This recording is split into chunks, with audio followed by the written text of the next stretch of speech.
अब last year का ethics का पेपर बहुत लंबा था, वो नहीं खत्म हो रहा था किसी से भी। If I am scoring below that, then I identified कि कौन से टॉपिक्स थे जहाँ से मेरी गलतियाँ हो रही हैं और उनके नोट्स में इनकॉर्पोरेट कर लेता था। प्लस पढ़नी है तो मेरी एनर्जी खत्म हो जाएगी, मैं पढ़ नहीं पाऊंगा। तो मैंने 11th-12th की ओल्ड एनसीईआरटी से नोट्स बना लिए थे। चाहिए and the kind of study we do for prelims अब तो डेप्थ मांगता है बिकॉज एलिमिनेशन ट्रिक्स अब तो हट गई है, तो फर्क ही नहीं पड़ता ना। आप 2024 भी दे दो, नहीं होता है 25 में निकाल लेना।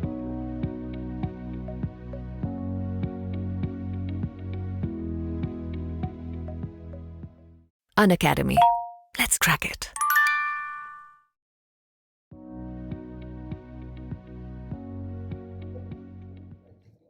So hello everyone, I am Dr. Aditya Sharma. I have got AIR 70 in UPSC CSE 2022 and this was my first attempt. So मुझे लगता है कुछ इंपॉर्टेंट बातें मैं शेयर कर लूँ, है ना। The medium would be bilingual, बीच बीच में मिक्स होएगा। सो आप लोग भी अपना बीच बीच में क्वेरीज पोज कर सकते हैं जहाँ पे आपको लगता है।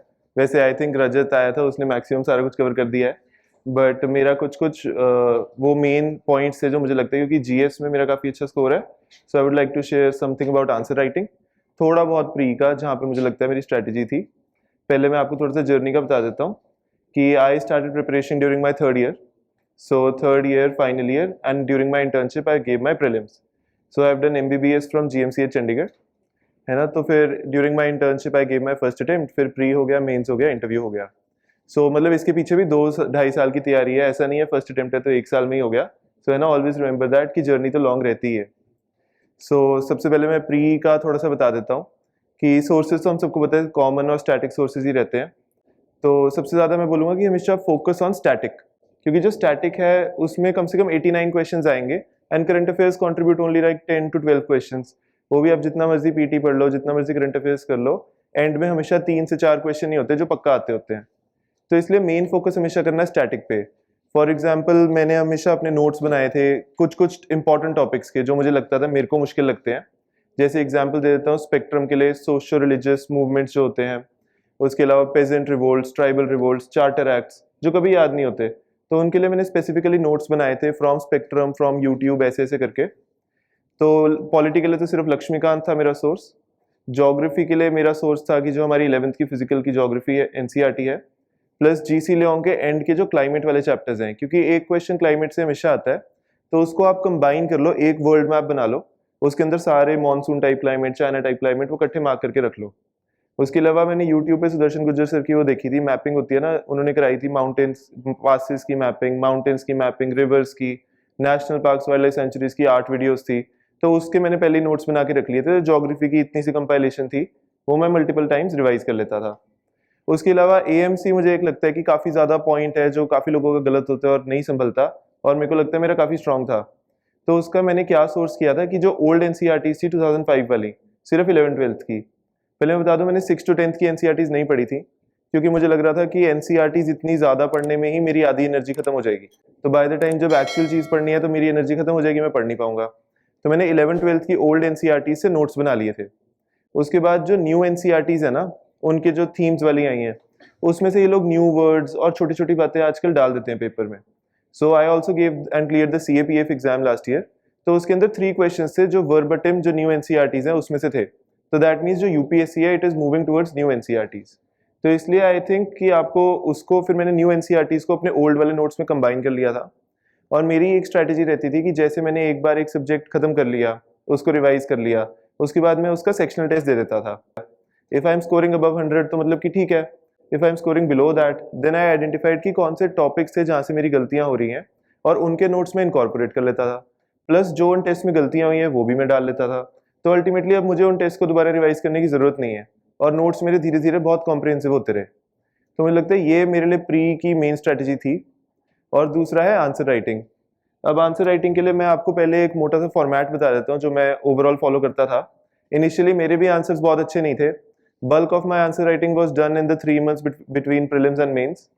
तो उसके लिए एक मैंने छोटा सा स्ट्रेटजी डिवाइस किया था कि जैसे अगर हमारे ये क्वेश्चन है, 1 पेज का है हमारा, तो हमेशा मैं डायग्राम ऐसे पहले बॉक्स में बनाता था।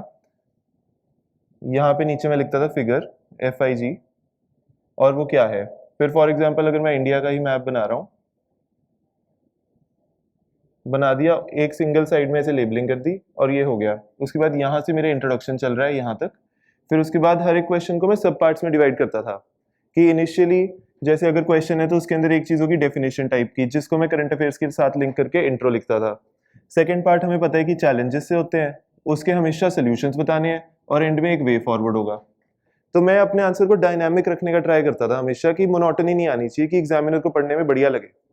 तो उसके बाद मैं जैसे चैलेंजेस हैं, चैलेंजेस लिख दी हेडिंग और पॉइंट्स लिख दिए। फिर सोल्यूशंस आ गए जब, तो ऐसे करके लिख दिए। फिर उसके बाद यहाँ पे मेरी कंक्लूजन आ गई। तो ऐसे करके एक कॉम्प्रिहेंसिव सा आंसर हो गया था, जो मुझे लगता है कि देखने में भी बढ़िया लग रहा था और मैंने इसमें काफ़ी डेंस मैटर भर दिया कि ये पॉइंट्स में जगह कम गिरती है। तो पैराग्राफ्स में मत लिखो, किसी को पढ़ने में इंटरेस्ट भी नहीं है इतना, उनके पास भी इतना टाइम नहीं है।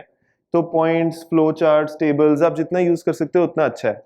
तो जैसे मेरी स्ट्रैटेजी थी बहुत सारे डायग्राम्स बनाने, तो मेरा स्कोर जीएस में मतलब, और एक चीज़ पहले मैं ये भी बता दूं कि आपके मॉक टेस्ट में कई बार होता है ना कि मार्क्स अच्छे नहीं आते, तो हम लोग डीमोरलाइज हो जाते हैं कि यार कि आप हमारे मार्क्स कम आ रहे हैं, पेपर में कैसी परफॉर्मेंस रहेगी। तो मैंने कनिष्क कटारिया सर का ब्लॉग पढ़ा था, तो वो कहते हैं यार मेरे कभी भी पेपर में 80+ नंबर आते ही नहीं थे, और फाइनली उनके पता नहीं 450 के अराउंड आए जीएस में। तो मेरे साथ भी यही हुआ। तो कुछ में मेरा स्कोर ऐसे था।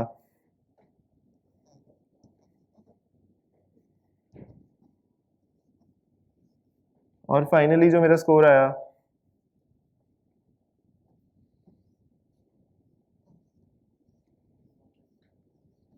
तो वेरिएशन बहुत रहती है। और ये टेस्ट मैंने अराउंड मतलब 8-10 दिन पहले ही लिखे हैं मेंस के। तो आपको मॉक टेस्ट से कभी भी डीमोरलाइज नहीं होना कि यार कैसा स्कोर रहेगा, क्या रहेगा।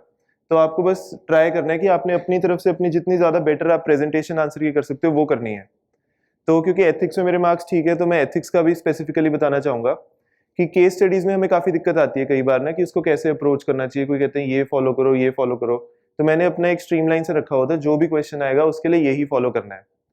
सो उसके लिए ऐसे था कि जैसे अब ये केस स्टडी है, अब लास्ट ईयर का एथिक्स का पेपर बहुत लंबा था, वो नहीं खत्म हो रहा था किसी से भी। तो और केस स्टडीज भी बहुत लंबी लंबी आई थी, तो आप उसको पेपर में एक बार से ज़्यादा नहीं पढ़ सकते। तो उसके लिए आपने क्या करना है कि स्टार्टिंग में मैं ऐसे बॉक्स बना लेता था, ऊपर हेडिंग डाल दी स्टेक होल्डर्स।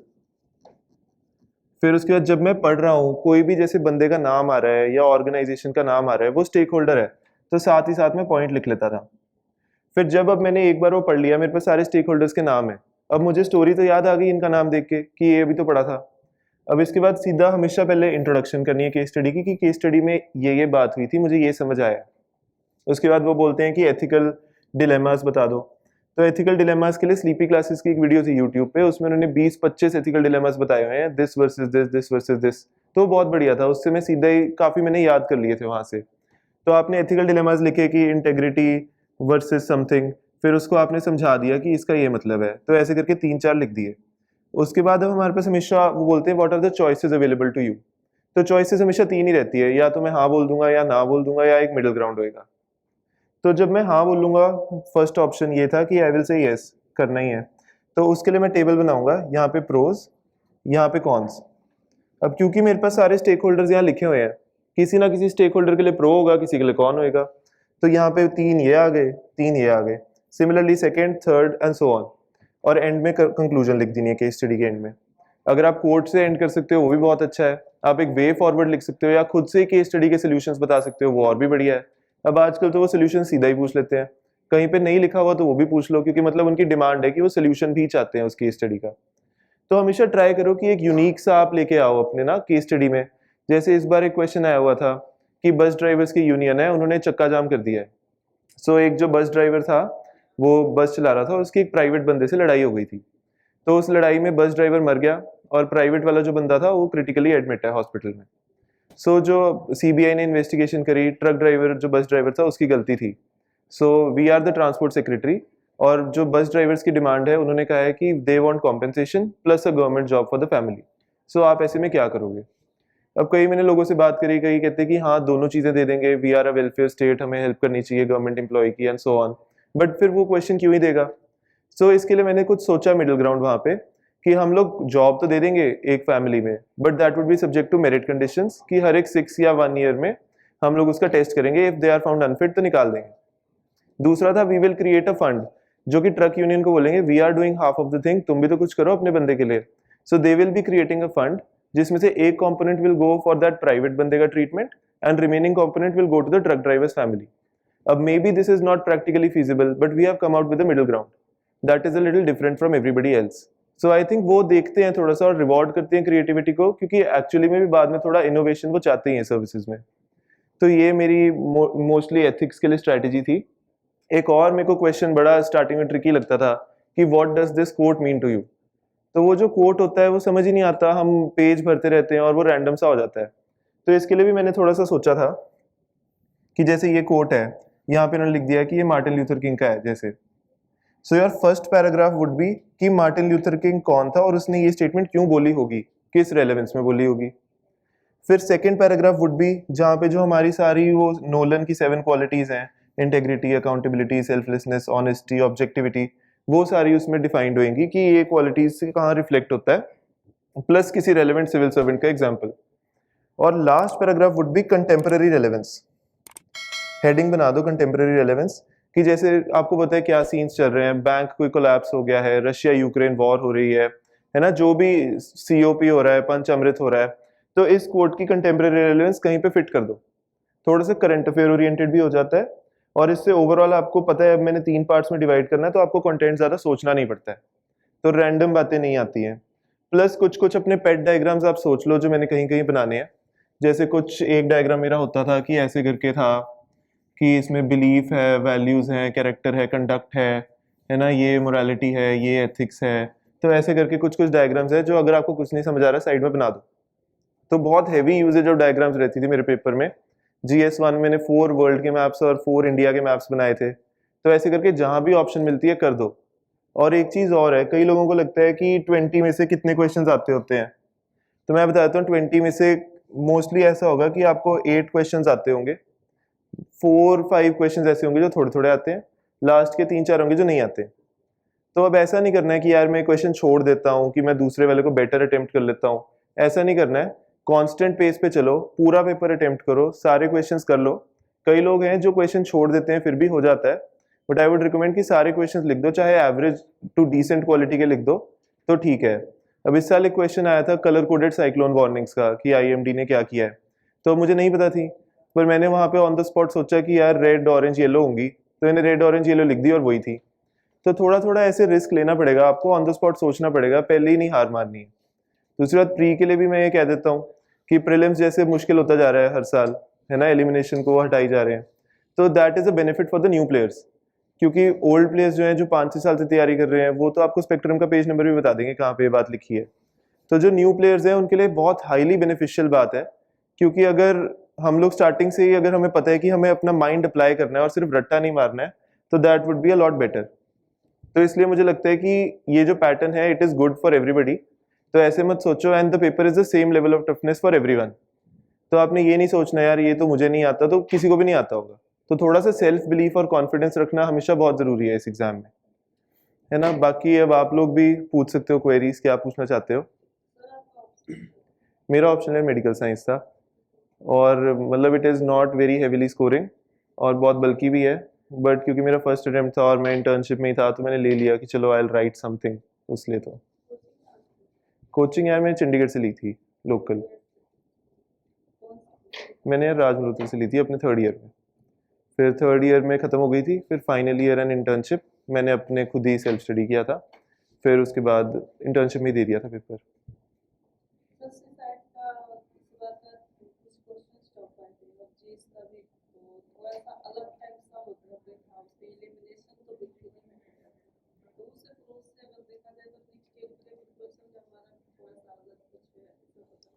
यार मैं तो ये बोलूँगा कि स्टैटिक पे फोकस करते रहो और थोड़ा सा इंक्विजिटिव हो जाओ.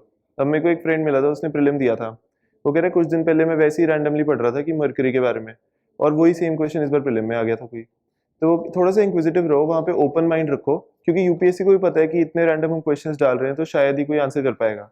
तो कोई तो उसका तरीका है कि उसको कैसे टैकल करना है, वहाँ पे बस अवेयरनेस रखनी है और ट्राई करना है जितना पॉसिबल कि मैंने करना ही है. जैसे पर्सनली मैं तो 100 के 100 क्वेश्चन अटेम्प्ट करके आया था प्री में.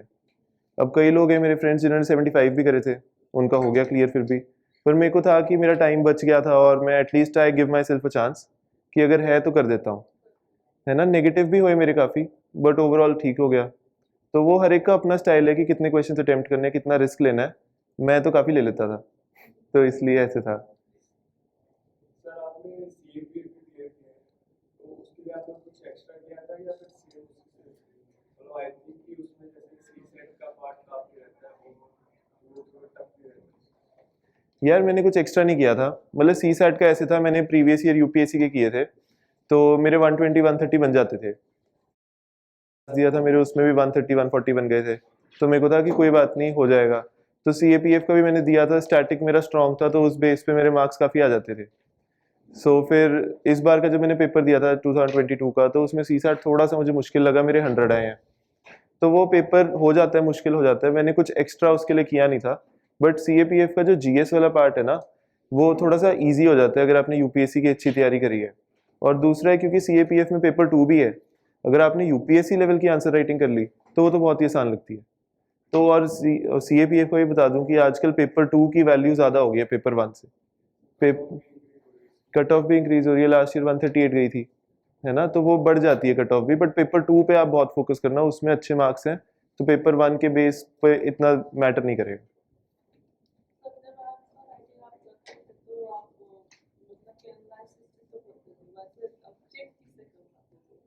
मैं बताता हूँ, आंसर राइटिंग का ऐसा था, आई हैड 3 मंथ्स। सो उस 3 मंथ्स में से first 1.5 months I was doing my optional, है ना, remaining 1.5 months I focused on GS. तो उसमें मैं क्या करता था कि एक वीक में मैंने 1.5 वीक एक जीएस को रखा था फॉर एग्जांपल। तो उस वीक में मैं क्या करता था, प्रीवियस 2 साल के पीवाईक्यूज में लेता था, उनको मैं question wise without any time limit solve करता था कि ये वाला क्वेश्चन कर लिया, फिर उस क्वेश्चन का use to see the model answer online, फिर उसके बाद उसी जीएस की मैं टॉपर्स कॉपीज देखता था। तो टॉपर कॉपीज बहुत ज़्यादा रिलायबल सोर्स है, श्रुति देशमुख मैम की देख लो, श्रुति शर्मा मैम की देख लो, बहुत ही बढ़िया आंसर कॉपीज हैं। जैसे उनका थोड़ा सा ट्रेंड होता था कि वो एग्जाम्पल के आसपास ट्राइंगल बना देते थे, तो मैंने भी बनाना शुरू कर दिया था। तो ऐसे कर करके कुछ कुछ चीज़ें थी जो मैं हर एक टॉपर कॉपी से इनकॉर्पोरेट करके अपने स्टाइल में डालता था, तो वो बहुत ज़्यादा इंपॉर्टेंट है। तो वो मेरे लिए पॉइंट था एनालिसिस का। फिर वीकेंड पे जाके 2 जीएस के टेस्ट उसी जीएस के दे देता था एक ही दिन पे। तो टोटल मेरे पास हो गए कितने, 4 सॉल्व टेस्ट हो गए एक जीएस के। सिमिलरली अगले वीक में GS2, अगले में 3, अगले में 4, तो हर जीएस के 4 सॉल्व टेस्ट हो गए। फिर एंड में दिया 1 2 3 4, तो मेरे पास 5 सॉल्व टेस्ट हो गए। तो मतलब मेरे पास हर एक जीएस के 100 क्वेश्चन हो गए। तो अब वो मेरा रिसोर्स मटेरियल था, क्योंकि प्रीवियस 2 साल के प्लस जो इस साल किसी भी कोचिंग एकेडमी ने पेपर बनाए हैं, तो मतलब थोड़े से इस साल के रेलेवेंट भी हो गए, और थीम्स तो रिपीट भी हो जाते हैं। तो ये जो 100 क्वेश्चन थे, this was my fodder material. इसके बीच में मैं कहीं कहीं एडिशन कर लेता था क्वालिटी की, कि कोई मुझे एग्जाम्पल अच्छा मिल गया, कोई मुझे कुछ केस स्टडी अच्छी मिल गई, तो मैंने डाल दिया कहीं पे। तो मोस्टली मेरे को थीम्स का भी फिर आइडिया लग गया क्या इंपॉर्टेंट है। फिर इंट्रो और कंक्लूजन में काफ़ी हद तक पहले ही प्रिपेयर कर लेता था। जैसे मैं बताऊं अगर कि ई गवर्नेंस पे मुझे लगता है कि हर बारी कुछ ना कुछ किसी ना किसी जीएस में क्वेश्चन आ ही जाता है, तो इसके कंक्लूजन में मैंने कई सारे पॉइंट्स याद करे थे। जैसे नीति आयोग की national digital governance framework policy, ये मैं लिख देता था। Hyderabad declaration on e governance, ये मैं लिख देता था। तो मैं पहले ही काफ़ी हद तक ये सब तैयारी कर ली थी, तो पेपर में जाके मुझे पता है इंट्रो ये है, कंक्लूजन ये है, बीच की जो बॉडी थी वो थोड़े से चैलेंजेस लिख दिए, थोड़े सोल्यूशन लिख दिए। और ये तो आप सबको पता ही होगी जो अप्रोच है पेस्ट जेम, है ना, political, economic, social, technological, geographical, है ना, इन्वायरमेंटल, एथिकल, मॉरल, तो ये वाली अप्रोच में बहुत फॉलो करता था। तो ये वाली जहाँ पे भी आंसर है, जैसे मैं एग्जांपल ही देता हूँ, क्वेश्चन आया था कि लायन एंड बुल फिगर्स का माइथोलॉजी और स्कल्पचर में सिग्निफिकेंस पूछा था। तो अब इतना रेलेवेंट क्वेश्चन नहीं था, मतलब इतना अच्छे से किसी ने भी नहीं पढ़ा हुआ था। तो उसमें मेरे को पता था कि अशोका पिलर है हमारा, उसके अंदर है ना, 4 लायंस है।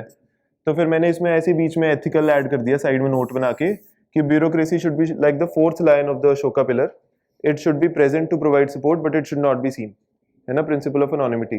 तो ऐसे करके मैंने हिस्ट्री के आंसर में थोड़ी सी एथिक्स की वैल्यू एडिशन कर दी थी। तो ऐसे करके आप जहाँ पे भी जितने ज़्यादा डायमेंशन आप डाल सकते हो वो डाल लो, उससे आपका जो है ना होराइजन उनको दिखता है कि काफ़ी ब्रॉड माइंडेड बंदा है। तो आई थिंक ये अप्रोच है, जितना ज़्यादा आप उसको स्ट्रक्चर कर सकते हो अपने आंसर को, है ना, डायमेंशंस में भी जब चैलेंजेस है तो थोड़ा देख लेना कि पॉलिटिकल ये सारे पॉइंट्स कवर हो जाए, सोल्यूशंस में भी जहाँ पे भी आपको लगता है आप कोई गवर्नमेंट रिपोर्ट या कमेटी कोट कर सकते हो वो भी आप याद कर लो। जैसे शांता कुमार कमेटी होती है, हमें पता है FCI वगैरह के लिए, तो ये सारी कमेटी, पुलिस रिफॉर्म कमेटीज हैं, वो सारी आप नोट कर लो। विशाखा गाइडलाइंस है वुमेन सेफ्टी के लिए, तो ये सारी आप नोट करके रख लो, और आपको पता है इंट्रो और कंक्लूजन में ये सब डालनी है। सेकंड ARC की रिपोर्ट मैंने नहीं पढ़ी थी, पर मुझे पता था कि किसी आंसर में कहीं ना कहीं टॉपर्स ने या कहीं पे यूज करा हुआ था, तो मैं वहीं से उठा लेता था कि अच्छा ये इस चीज़ के लिए ARC कमेटी थी। कहीं अगर नहीं भी आ रहा है और कोई मैं बात अच्छी एथिक्स में लिख रहा हूँ तो कि रिफॉर्म इन सिविल सर्विसेज, तो मैं बोल दूंगा ARC की रिकमेंडेशन है। तो थोड़ा सा ऐसे ऐसे करके अपने आंसर्स को ना अच्छे से ऐसे शो करना है कि बड़ा इंटेलेक्चुअल सा और इन्फॉर्मेटिव सा है ना।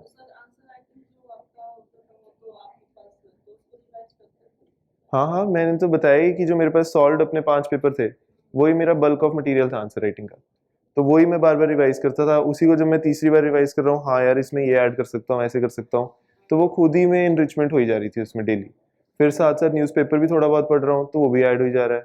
कहीं से कोई करंट अफेयर ऑनलाइन पढ़ लिया वो भी ऐड कर लिया। तो ऐसे करके वो डायनामिक सा ही रिसोर्स रहता है ना।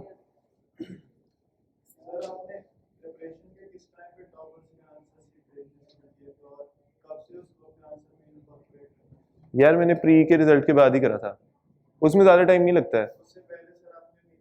यार उससे ज़्यादा टॉपर्स कॉपी नहीं देखी थी, बट मैं रिकमेंड करूंगा देख लेना। मुझे भी बाद में ही पता चला, मैं बड़ा आलस आता है देखने का कि यार इस टॉपर ने कैसे लिखा है, बट एक बार हम देख लें तो बहुत फायदा हो जाता है।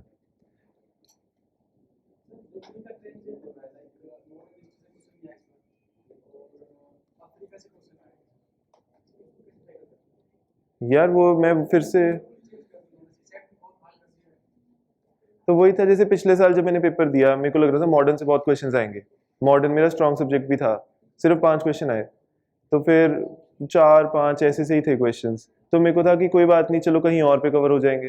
तो वो हर साल ऐसे चेंज होता ही रहेगा। और ये मैं सच्ची बता रहा हूँ बेनिफिट ही है सबको, क्योंकि काफ़ी लोगों को काफ़ी ज़्यादा नॉलेज है। पहले प्री में 170-80 मार्क्स भी आ जाते थे लोगों के, अब नहीं आते हैं, और कट ऑफ लो भी हो रही है इसलिए।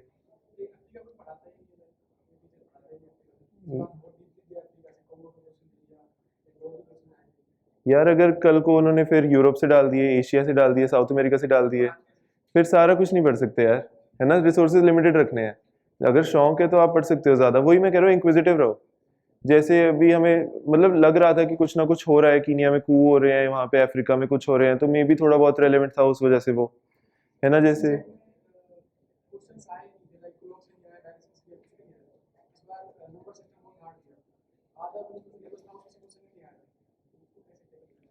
यार अब CSAT का तो इस बार की अनोमली थी, क्योंकि उन्होंने बहुत ज़्यादा डिफिकल्ट पेपर बना दिया। सो ये तो आई थिंक सभी एक्सेप्ट कर रहे हैं कि ये पेपर थोड़ा ज़्यादा मुश्किल था। तो इसके लिए तो अब मैं ये तो नहीं बोलूँगा कि 12th से ऊपर की मैथ्स पढ़नी शुरू कर देनी चाहिए। मैं तो खुद पर्सनली मैथ्स उतना मेरा स्ट्रांग नहीं है, तो मेरा भी मोस्टली पैराग्राफ्स के पैसेजेस के बेस पे, मेंटल एबिलिटी के बेस पे हो जाता है। इनफैक्ट मेरा तो ऐसे था कि वो क्वेश्चन वो बोलते हैं कि ABCD उन्होंने लिखी है पूरी, और फिर उल्टी ABCD लिखी है, तो विच अल्फाबेट इज एट नंबर 51, तो मैं पूरा काउंट कर रहा था वहाँ बना के। तो थोड़ा ऐसे हो जाता है यार वहाँ पे, फिर ब्रूट फोर्स से सॉल्व करने का ट्राई करो जितना कर सकते हो, पर गिव अप नहीं करना कि यार मैं नहीं कर सकता, तो कभी सुना ही नहीं है, कोशिश करते रहो। कई बार होता है ऑप्शनल में ऑप्शंस में दिख जाता है कि यार अच्छा ये तो एंड में इन्होंने वही गलत दे रखा है। कई बार होता है कि अच्छा ये तो कभी नहीं हो सकता, तो 2 ऑप्शन रह जाते हैं बाद में, तो रिस्क ले लो थोड़ा सा इन्फॉर्म्ड डिसीजन लेके।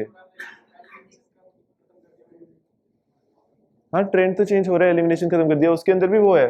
कई बार जैसे अगर ये 4 ऑप्शंस है ना, यूपीएससी का ट्रेंड है वो जनरली अगर इस साइड ये मैच पूछा ना, इंटरचेंज करता है। तो मैं पर्सनली मैंने तो ये सोचा था जब पेपर कर रहा था कि 2 ओनली का होने का चांस ज़्यादा है। अब this is not a rule, मेरे को पर्सनली लग रहा था, क्योंकि यूपीएससी या तो इसको इंटरचेंज कर देगा आपस में, या इसको कर देगा, तो 2 गलत कर देता है, 2 सही कर देता है। इस बार भी एक क्वेश्चन मैंने ऐसे देखा था तो 2 ओनली था। तो आप वही प्रीवियस ईयर 2 साल के अच्छे से जो ये ट्रिकी क्वेश्चन आए हैं उनको एनालाइज करो कि क्या यूपीएससी सच्ची में ये 2 उल्टे उल्टे कर देता है और कितने ज़्यादा करता है। तो ऐसे आप खुद का एक ट्रेंड एनालाइज करो पेपर को देख के कि कहाँ पे मैं है कि इन्फॉर्म डिसीजन ले सकता हूँ, क्योंकि तरीका ज़रूर है। और वो लोगों के इस बार मार्क्स अच्छे भी हैं, कुछों के नहीं भी हैं, तो कुछ तो बात है वो देखनी पड़ेगी। हम्म।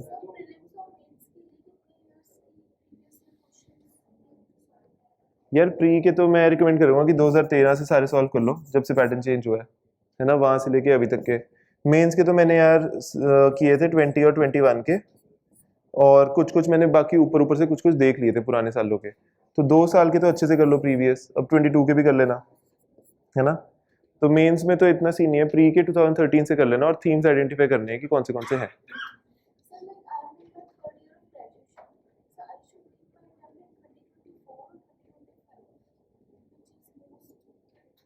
यार अटेम्प्ट तो ऐसा नहीं है कि अगर फर्स्ट अटेम्प्ट भी है, सेकंड अटेम्प्ट भी है, थर्ड भी है, कोई फर्क नहीं पड़ता। अगर आपको लगता है मेरी एक मिनिमम बेसलाइन प्रिपरेशन है और मैं एलिजिबल हूँ तो दे दो, है ना, एक बार देख लेना, क्योंकि प्री अब ऐसा भी नहीं है कि पूरा नॉलेज रिच ही है, वो तो प्रेजेंस ऑफ माइंड पे काफ़ी आ गया पेपर अब।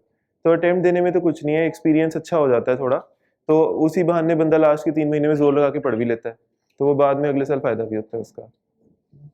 सर जो आपके आंसर्स के आपने स्ट्रक्चर्स आपने बताया कि आप प्री डिफाइंड बना के चलते थे, सर इसके अंदर जब हम लाइक थेमेटिकली मूव करते हैं, जैसे हिस्ट्री से लेके एथिक्स तक जाते हैं, तो मतलब क्वेश्चंस का मतलब एसेंस बदल जाता है, तो मतलब आप इनके लिए मतलब सबके लिए अलग अलग से कैसे मूव बनाते थे? नहीं, हर एक के लिए नहीं, मोस्टली मैंने GS3 और थोड़ा बहुत GS2 इनके लिए कर लिया था। एथिक्स का जैसे मैंने बताया कि मैंने अपनी ये फॉर्मेट फिक्स कर लिया था कि ये वाला क्वेश्चन ऐसे करना है। जैसे साइंस एंड टेक टेक हो गया, जैसे उसके अंदर हम ऐसे मतलब मैप्स और ये सब यूज नहीं कर सकते, हम उसके अंदर एक फ्लो चार्ट्स कर सकते हैं, या फिर तो मतलब उसके अंदर कोई मतलब ये चीज़ कब से वो करें? मैंने तो यार प्री और मेंस के बीच में ही करी थी कि जितना ज़्यादा टॉपर्स की कॉपीज देख के बहुत फ़ायदा होता है कि वो डायग्राम कैसे बनाते हैं, वो किसी भी चीज़ का डायग्राम बना देते हैं। इस बार सेलुलोज पे क्वेश्चन आया था, मैं भी उसमें रैंडम से डायग्राम बनाया डिग्रेडेशन का। ट्रोपोस्फियर पे क्वेश्चन आया था, मैं साइड में बॉक्स बना के लेयर्स ऑफ एटमॉस्फेयर बनाया वहाँ पे। तो जहाँ पे भी मौका मिले डायग्राम बना दो। वो इस बार भी वो जेम्स वेब टेलीस्कोप पे क्वेश्चन मेंस में आ गया था, तो उसमें भी मैंने ऐसे करके वो जेम्स वेब का ऐसे मुझे पता था उसके अंदर 8 मिरर्स से होते हैं, तो ऐसे 8 मिरर्स वाला डायग्राम बनाया था। तो जहाँ मौका मिला बना दो डायग्राम। सर मतलब ये ज़्यादा रेलेवेंट है कि हम वर्ड्स कम लिखें और उसको पिक्टोग्राफिकली या फिर मतलब ऐसे ऐसे बुलेट्स में या फिर इन सब से हाँ, वर्ड्स भी लिखने हैं पर प्रेजेंटेशन तो इम्पोर्टेंट है ही है। कि अभी भी मैं बता रहा हूँ, जैसे अब मेरा कोई पेज देखेगा, मैं अपनी शेयर कर दूंगा टेलीग्राम पे ना कोई आधा मॉक टेस्ट पेपर, तो हम देखोगे हमेशा पेज हमेशा भरा भरा और बहुत डेंस लगता है, क्योंकि ये पॉइंट्स जो है ना ऐसे ऐसे करके ये ज़्यादा स्पेस लेते हैं, बल्कि मुझे लगता है अगर मैं खुला खुला ऐसे ऐसे लिखूँ तो तभी मैं कुछ चीज़ खुली लिख देता हूँ, कुछ चीज़ डेंस लिख देता हूँ, और इंट्रो कंक्लूजन तो डेंस रहता ही है, तो थोड़ा सा अच्छा लगना भी चाहिए। और डायग्राम बनाने का ये भी फायदा है कि स्पेस भर जाती है, तो बाकी अगर आप कम भी वर्ड्स लिख रहे हो तो वो डेंस लगते हैं। एंड सर आपने जैसे कोड्स के लिए कहा था, तो कोड्स के अंदर लाइक मार्टिन लूथर किंग हो गया, बट सर कोई कोई जैसे ऐसे स्कॉलर्स का वो दे देते रेफरेंस जिनका शायद जैसे सुना ही नहीं होता एकदम। नहीं यार, पता ही होते हैं, या तो वो गांधी का दे देंगे या प्लाटो का दे देंगे या अरिस्टोटल का दे देंगे, ये 4-5 ही घूमते हैं। इन केस कोई आ गया कि जिसके बारे में नहीं पता, तो फिर तुम्हें ऐसी कुछ अप्रोच करनी पड़ेगी कि इसको तुम पहले टेक्निकल टर्म्स में समझा दो, फिर अपने वर्ड्स में क्वालिटीज के साथ समझा दो, और उसके बाद फिर कंटेम्प्रेरी रेलेवेंस तो बहुत ज़रूरी है और ये हमेशा वैलिड रहेगा। अगर आपको लग रहा है कि इसमें आप और भी करना चाहते हो, तो कंटेम्प्रेरी रेलेवेंस के बाद इन कंटेम्प्रेरी रेलेवेंस की सोल्यूशन भी लिख दो कि ये कोड कैसे उसमें यूज़ हो सकता है। तो ऐसे करके वो अपने ऊपर ही है कि बिल्ड अपॉन करते रहो, डेवलप करते रहो, है ना।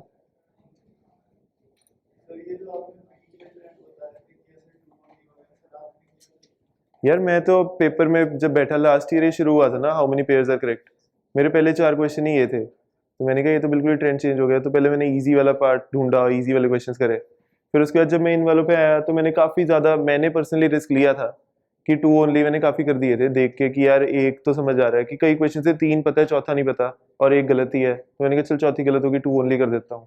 मैंने कुछ कुछ ज़रूर इन्फॉर्म मैंने देख लिया था कि अगर मुझे ये वाला ऑप्शन नहीं पता चल रहा ना कि पता नहीं क्या है ये, और ये वाला मुझे पक्का पता सही है, और ये मुझे पता है इंटरचेंज करे हुए हैं, तो मैंने ये सोच लिया कि ये भी सही होगा। तो ऐसे थोड़ा थोड़ा वहाँ पे ऑन द स्पॉट कैलिब्रेट और टाइट्रेट करना पड़ेगा। यार कंक्लूजन में सोल्यूशन नहीं लिखना, कंक्लूजन के ऊपर सोल्यूशन लिखना है। हाँ, अगर यार प्रॉब्लम ही बताओगे तो फिर क्या फायदा, सोल्यूशंस तो चाहिए है ना। वो तो एक्चुअली में सोल्यूशंस ही सुनना चाहते हैं, प्रॉब्लम्स तो उन्हें पता है।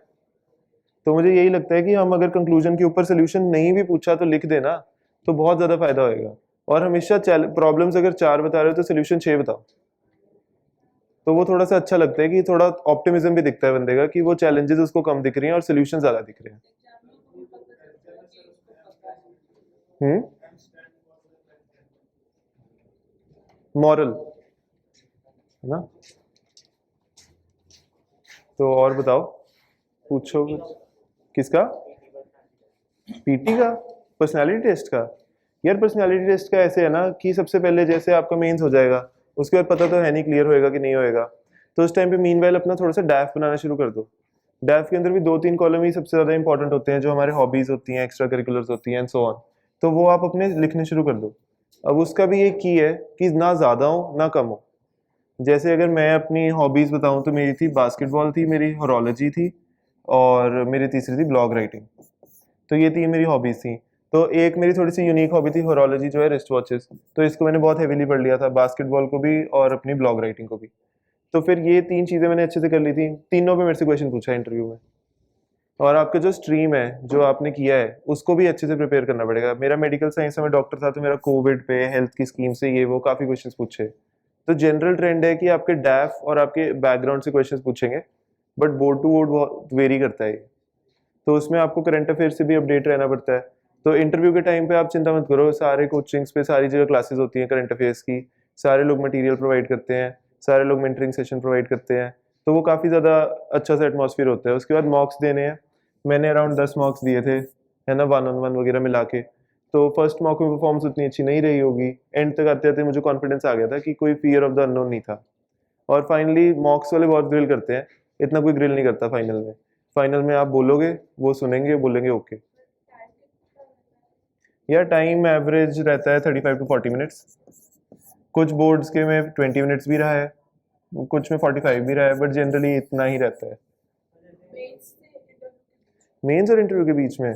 तो मेंस का हुआ था, मेंस का रिजल्ट आया था दिसंबर में हमारा, 6 दिसंबर को, है ना। और मेरा इंटरव्यूज हमारे स्टार्ट हो गए थे 31 जनवरी से। तो इतना था, पर हमारे इंटरव्यूज चले हैं मार्च, 16, 17, 18 मार्च तक चले हैं शायद। तो इस बार इंटरव्यूज बहुत लंबे चले हैं, 2, 3, 4 महीने पता नहीं, पर जनरली इतना ही टाइम मिलेगा आपको कि अराउंड 2 मंथ्स, वो सफिशिएंट होता है। यार करंट अफेयर्स पे मैंने कभी बहुत हेवीली रिलाई नहीं किया, जैसे मैंने कहा हमेशा स्टैटिक कोई मैं 10-10 बार पढ़ता था। करंट अफेयर्स मुझे पता था कि बड़े अनप्रिडिक्टेबल से होते हैं, तो मैं मंथली मैगजीन्स पढ़ता था, मिस हो जाती थी। न्यूज़पेपर पढ़ने का ट्राई करता था, मिस हो जाता था। तो मैंने एंड में पीटी कर ली थी कंपाइलेशन, वो भी सिर्फ मैंने इकोनॉमी और इन्वायरमेंट की करी थी कि इनमें से ही मोस्टली आएंगे।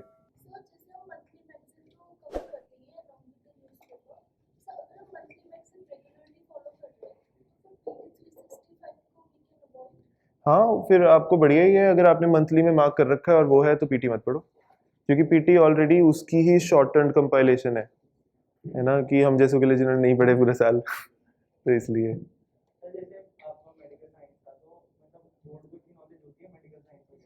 यार उनको होती है, सरप्राइजिंगली होती है। यार वो पूछ लेंगे, और उनको ना जो चीज़ पता होगी वो वही पूछेंगे, और वो चीज़ हमने नहीं सुनी होगी। तो फिर इसलिए है कि अपना वो अच्छे से कर लो एटलीस्ट। कुछ अगर आप अपने आंसर के बीच में 2-3 टेक्निकल बातें बोल दो ना, तो वो ठीक लगता है कि चलो he has a sound base of his own graduation also. तो उनको लगेगा कि यार अगर ये ट्रेनिंग भी कर रहा है तो क्या इसको ट्रेनिंग की बातें भी याद रहेंगी कि नहीं, क्योंकि दे वांट टू सी कि आपने पहले जो डिसीजन लिया it was an informed decision, now you are coming into the civil services, that is an informed decision. तो ऐसे नहीं कि मैंने कुछ भी ग्रेजुएशन कर ली, I take pride in what I have studied and I know it. तो अगर इतना कॉन्फिडेंस हो तो बस उतने में चल जाता है काम।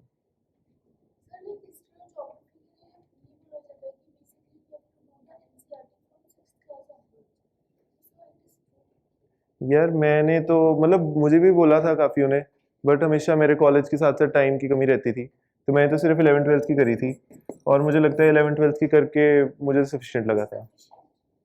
यार मुझे तो हो गया क्लियर, अब पता नहीं मुझे। हाँ मतलब मुझे समझ आ गई थी 11th-12th की पढ़ के। अगर आपको सच्ची लग रहा है कि डिफिकल्टी है तो 10th और 9th की भी स्टार्ट कर सकते हो। तो ये थी बात।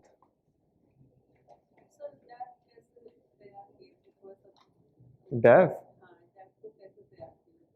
यार ऐसे मैं जेनुइनली बास्केटबॉल खेलता था, मैं 5 साल से कॉलेज की टीम में था, है रिस्ट वॉचेस की हॉबी मेरी हमेशा से रही है। इनफैक्ट मेरी जो ब्लॉग्स हैं मैं वो भी कोविड टाइम में काफ़ी रेगुलरली लिखता था। तो एक तो रिस्ट वॉचेस पे ही था और दूसरा मेरे रेगुलर चीज़ों पे था, तो मुझे ज़्यादा सोचना नहीं पड़ा कि हॉबीज़ क्या तैयार करनी है। बट मैं ज़रूर कई मेंटर्स के पास गया था कि कितनी हॉबीज़ लिखनी चाहिए। पहले 1-2 और थी, फिर उन्होंने बोला कि नहीं 2-3 से ज़्यादा की ज़रूरत नहीं है, आपको ही काम पड़ेगा, सारी पढ़नी पड़ेंगी। और वो इतनी सारी हॉबीज़ हो ना तो कई बार बिल्कुल पूछेंगे, और बहुत हेवीली पूछेंगे। तो वो अगर आपने हॉबी लिख दी तो उसके बारे में आपको 100% आना चाहिए। ये भी होम टाउन भी बहुत ज़्यादा इंपॉर्टेंट है। उनका क्वेश्चन पेट भी होता है, what have you been doing since your graduation, तो ऐसे करके। यार करंट अफेयर से रिलेटेड नहीं मेरे से पूछा, ऑल्दो मैंने तैयारी कर ली थी तब तक तो करंट अफेयर्स हम डेली न्यूज़पेपर दो दो न्यूज़पेपर पढ़ रहे हैं इंटरव्यू के टाइम पे कि कुछ ना कुछ कवर हो जाए, इंपॉर्टेंट थीम्स टॉपिक्स की G20 चल रहा है G20 का भी सब पढ़ रहे हैं कि क्या है, बट नहीं पूछा। नहीं ऐसे वो टेक्निकल क्वेश्चंस उन्होंने नहीं पूछे, उनको पता है कि हो गया पहले, केस स्टडी दे देते थे।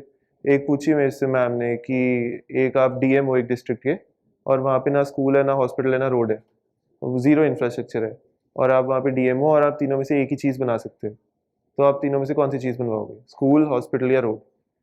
तो वो सबका अपना अपना आंसर है, कोई भी आंसर मैं दूंगा उसके पीछे काउंटर आएगा, तो वो फिर अपने हिसाब से वहाँ चूज करके बोलना होता है।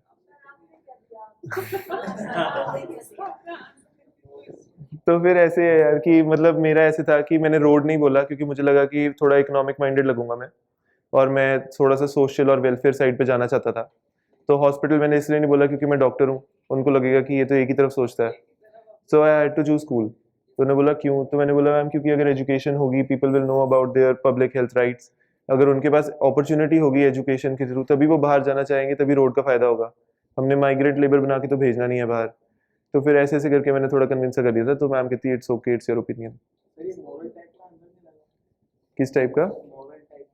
यार जो आपको असली में फीलिंग है वैसा बोलो, अब मेरे को तो सच्ची में लग रहा है कि स्कूल बनाना चाहिए, अब ये तो हर एक की थिंकिंग है, आपको लग रहा है रोड बनानी है तो बोल दो रोड बना लेते हैं, मैम कुछ नहीं बोलेगी, मैम बोलेगी इट्स योर ओपिनियन, जो मैम ने देखना था मैम ने सोच लिया और देख लिया, अब पता नहीं क्या सोचा।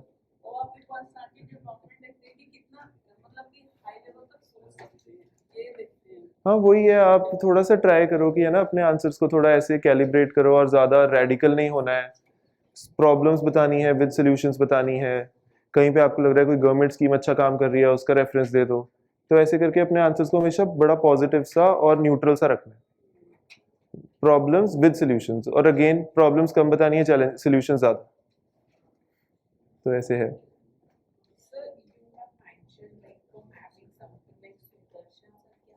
हाँ एक यूट्यूब चैनल है सुदर्शन गुज्जर सर का ना, तो उन्होंने बहुत अच्छी मैपिंग करा रखी है, तो मैंने अपने फाइनल ईयर में करी थी, तो मैंने वो नोट्स तभी रेडी कर लिए थे, और मैंने इकोनॉमी के लिए जो एक ना 2016 के मृणाल सर के वीडियोस चल रहे हैं यूट्यूब पे, तो मैंने वही देखे थे। अच्छा, तो वो लेक्चर्स काफ़ी अच्छे हैं उनके, अब तो कुछ उसमें से हो गया कि आउटडेटेड हो गया है, तो वो वाला मैंने स्किप कर दिया था, बाकी का वहीं से पढ़ा था मैंने। यार ऑनलाइन ज्योग्राफी के लिए बस सुदर्शन गुज्जर सर का था, इकोनॉमी के लिए मृणाल सर का यूट्यूब चैनल था, और एथिक्स तो यार मैंने किया था कि मैंने मार्केट में गया, मैंने पूछा कि कौन सी सबसे ज़्यादा अपडेटेड बुक है, मैंने सुना था एथिक्स का, तो वो कहते कि नहीं वो तो पुरानी है, तो मैंने बाजीराम की ले ली थी बुकलेट, तो और मैंने साथ में लेक्सिकॉन ली थी, तो लेक्सिकॉन से मैंने पढ़ा था उसमें से डेफिनेशंस वगैरह, और एथिक्स के लिए फिर बाकी बाजीराम से करा था। तो एक इम्पॉर्टेंट चीज़ एथिक्स में जो मुझे बहुत ज़्यादा लगी कि मैंने करी और थैंकफुली फ़ायदा हुआ कि था बहुत सारे सिविल सर्वेंट्स के एग्जाम्पल्स मैंने याद कर लिए थे, है ना, जैसे स्मिता साबरवाल मैम का, आर्मस्ट्रॉन्ग पामे सर का, प्रशांत नायर सर का, तो ये मेरे पास कम से कम 10 ऐसे एग्जाम्पल्स याद थे। तो इस बार पेपर में उन्होंने जाते ही बोल दिया कि discuss with the help of examples of relevant civil servants, तो क्योंकि मेरे को याद थे मैंने सीधे लिख दिए। अब इसका फ़ायदा सिर्फ यहाँ पे भी नहीं है, इसका फ़ायदा एसए में भी है कि एसए की स्टार्टिंग में एक एनेक्डोट से करता था, तो अगर मेरे को लगता है कि किसी सिविल सर्वेंट का एग्जाम्पल जो रेलेवेंट था जो मैंने एथिक्स में पढ़ा है उसकी स्टोरी से स्टार्ट कर दो। जैसे मैंने एक डॉक्टर रवि कनन का सुना था जिन्होंने असम में फ्लड्स में मेकशिफ्ट बोट्स बना के कैंसर पेशेंट्स का ट्रीट किया था, तो फिर मैंने वही एग्जाम्पल यहाँ पे अपने एसए में स्टार्ट कर दिया उससे, जो मैंने एथिक्स में भी यूज़ किया था, तो इनका कहीं ना कहीं फ़ायदा आ जाता है, तो ये एग्जाम्पल ज़रूर याद कर लेना अच्छे से।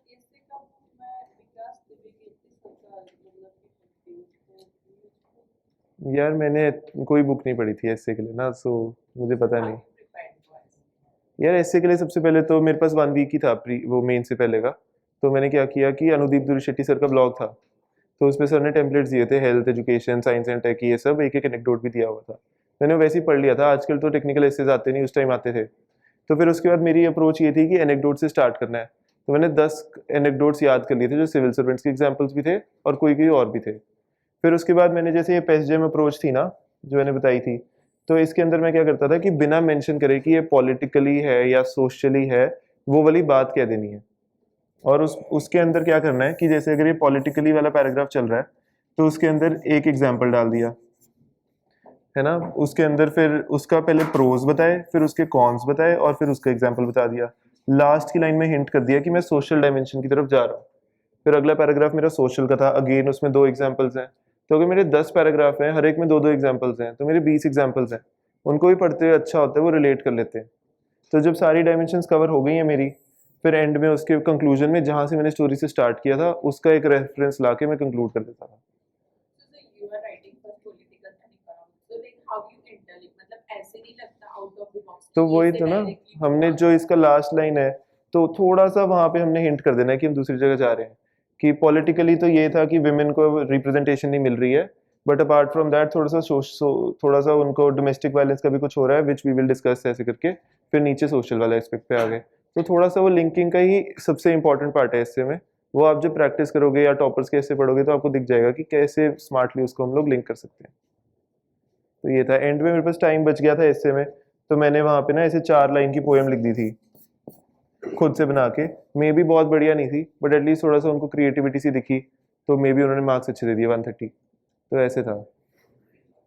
And so as you said, you are using the examples of like civil servants. So can we use one like by me? हाँ, जो अच्छे काम कर रहे हैं उनको यूज़ करना चाहिए। बैड एग्जाम्पल्स नहीं यूज़ करने कहीं पे भी, पर गुड एग्जाम्पल्स वो कर रहे हैं, वो तो न्यूज़पेपर में भी आ रहा है। But like you are using only for ethics and essay, not for other subjects. मतलब जहाँ वहाँ पे ज़रूरत ही नहीं होती, GS1 में, 2 में, 3 में कुछ इतना रिलेवेंस है नहीं है।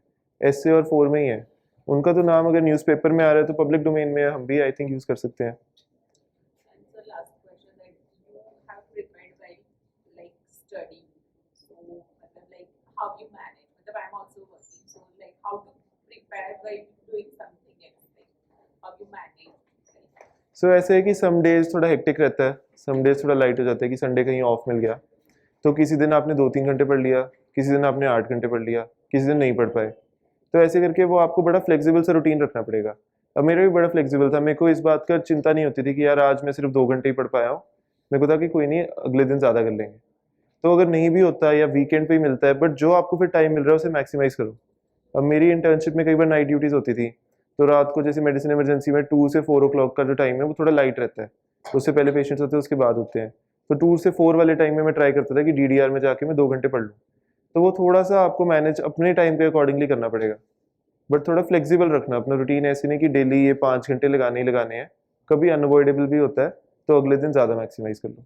Also like for prelims, how many days? As we mostly listen to people are telling कि इतने सारे test नहीं, ऐसा we don't have time to, you are giving test from starting or like the last class में? मैंने जैसे करा था ना कि मैंने टेस्ट देने ना प्रॉपर जैन से स्टार्ट करे थे जिस साल प्रीलिम था। तो मैंने अपना जैसे एक सब्जेक्ट 15 दिन में रिवाइज करा, उसके बाद सेक्शनल दे दिया। उसमें 100 आ गए तो ठीक है, नहीं तो थोड़ी सी जो इम्प्रूवमेंट करनी है कर ली। तो मैंने टोटल जो फुल लेंटल्स प्री के दिए थे वो थे 15। ठीक है, तो मैं क्योंकि इससे ज़्यादा टेस्ट मैंने इसलिए नहीं दिए क्योंकि फिर मैं उनके सोल्यूशंस नहीं पढ़ पाऊंगा, क्योंकि सोल्यूशंस पढ़ने में ही टेस्ट देने से ज़्यादा टाइम लग जाता है, डबल टाइम ही लग जाता है। तो इतने नहीं पढ़े जाते। तो अगर मैंने 15 टेस्ट सॉल्व कर लिए और मेरे पास इन 15 टेस्ट के पूरे सोल्यूशंस हैं और मैंने वो पूरे अच्छे से रख लिए हैं, तो फिर मेरे पास इतना ज़्यादा बल्क ऑफ मटेरियल है जो कि मेरा बहुत ज़्यादा रेडी रिवीजन के लिए है प्रीलिम्स की।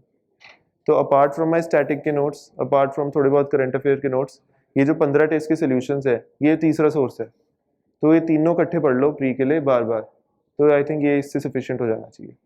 Also like mostly everyone know like maximum 45 questions हमें पता होता है short, बाकी सब थोड़े guessing 45 किसको बताते हैं? ऐसे subject है तो थोड़ा guessing ही करना होता है। you did that guessing and tricks and everything what people used to say, वो अब applicable होती है यार मैंने पर्सनली मैं पेपर की 4 रीडिंग्स करता हूँ। फर्स्ट रीडिंग में जो मुझे श्योर शॉट आते थे वो थे अराउंड 28। उससे ज़्यादा आई डोंट थिंक 45 तो यार नहीं आते, किसी को नहीं आते। अगर आते हैं फिर तो 45 ही अटेम्प्ट करो, कट ऑफ ही इतनी है। 28 to 30 आते होते हैं। फिर उसके बाद सेकंड रीडिंग में थोड़े से और क्वेश्चन जो थोड़े बहुत ही लग रहे थे कर लिए।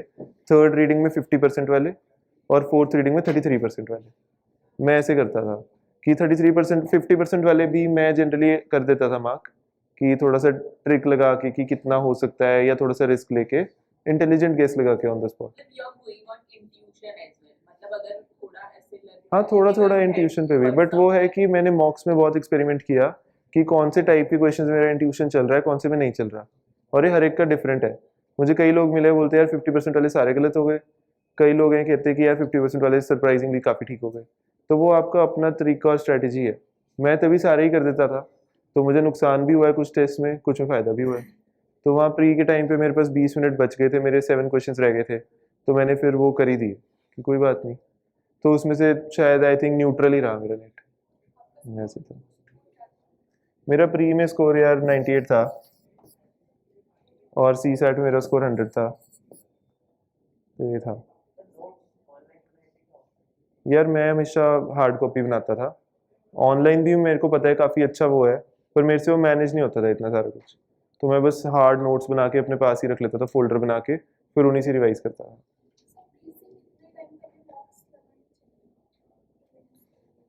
यार जैसे देख लो, आपकी तैयारी पे डिपेंड करता है। अगर आपको लगता है जैन तक मेरा सिलेबस खत्म हो गया है, मेरी रिवीजन अभी स्टार्ट सी हो गई है, तो फिर आप शुरू कर दो फेब से देने। नहीं, अगर आपको लग रहा है कि भाई मेरी तैयारी हो गई है, तो आप चाहे इस टाइम पे मेंस के मॉक्स लगाने शुरू कर दो अगले साल के लिए, क्योंकि काफ़ी लोग हैं जो दिसंबर तक मेंस के मॉक्स देते हैं और फिर जनवरी से प्री ओरिएंटेड हो जाते हैं। तो मेरे पास तो टाइम नहीं था, मैं तो मोस्टली प्री ओरिएंटेड ही पढ़ रहा था कि प्री निकालना है, तो मेरे को काफ़ी ज़्यादा काम बीच के 3 महीने में करना पड़ा। तो अगर आपके पास टाइम है तो कर दो शुरू। प्री के मैंने 15 दिए थे full length test, apart from जो सेक्शनल टेस्ट थे।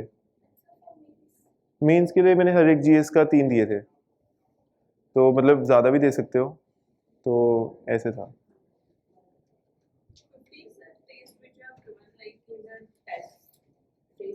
हाँ हाँ, मैंने खुद ही दिए थे घर पे, मैंने वो नहीं करा था, मैंने सिर्फ 3 अभ्यास दिए थे जो विजन के होते हैं टेस्ट उसमें।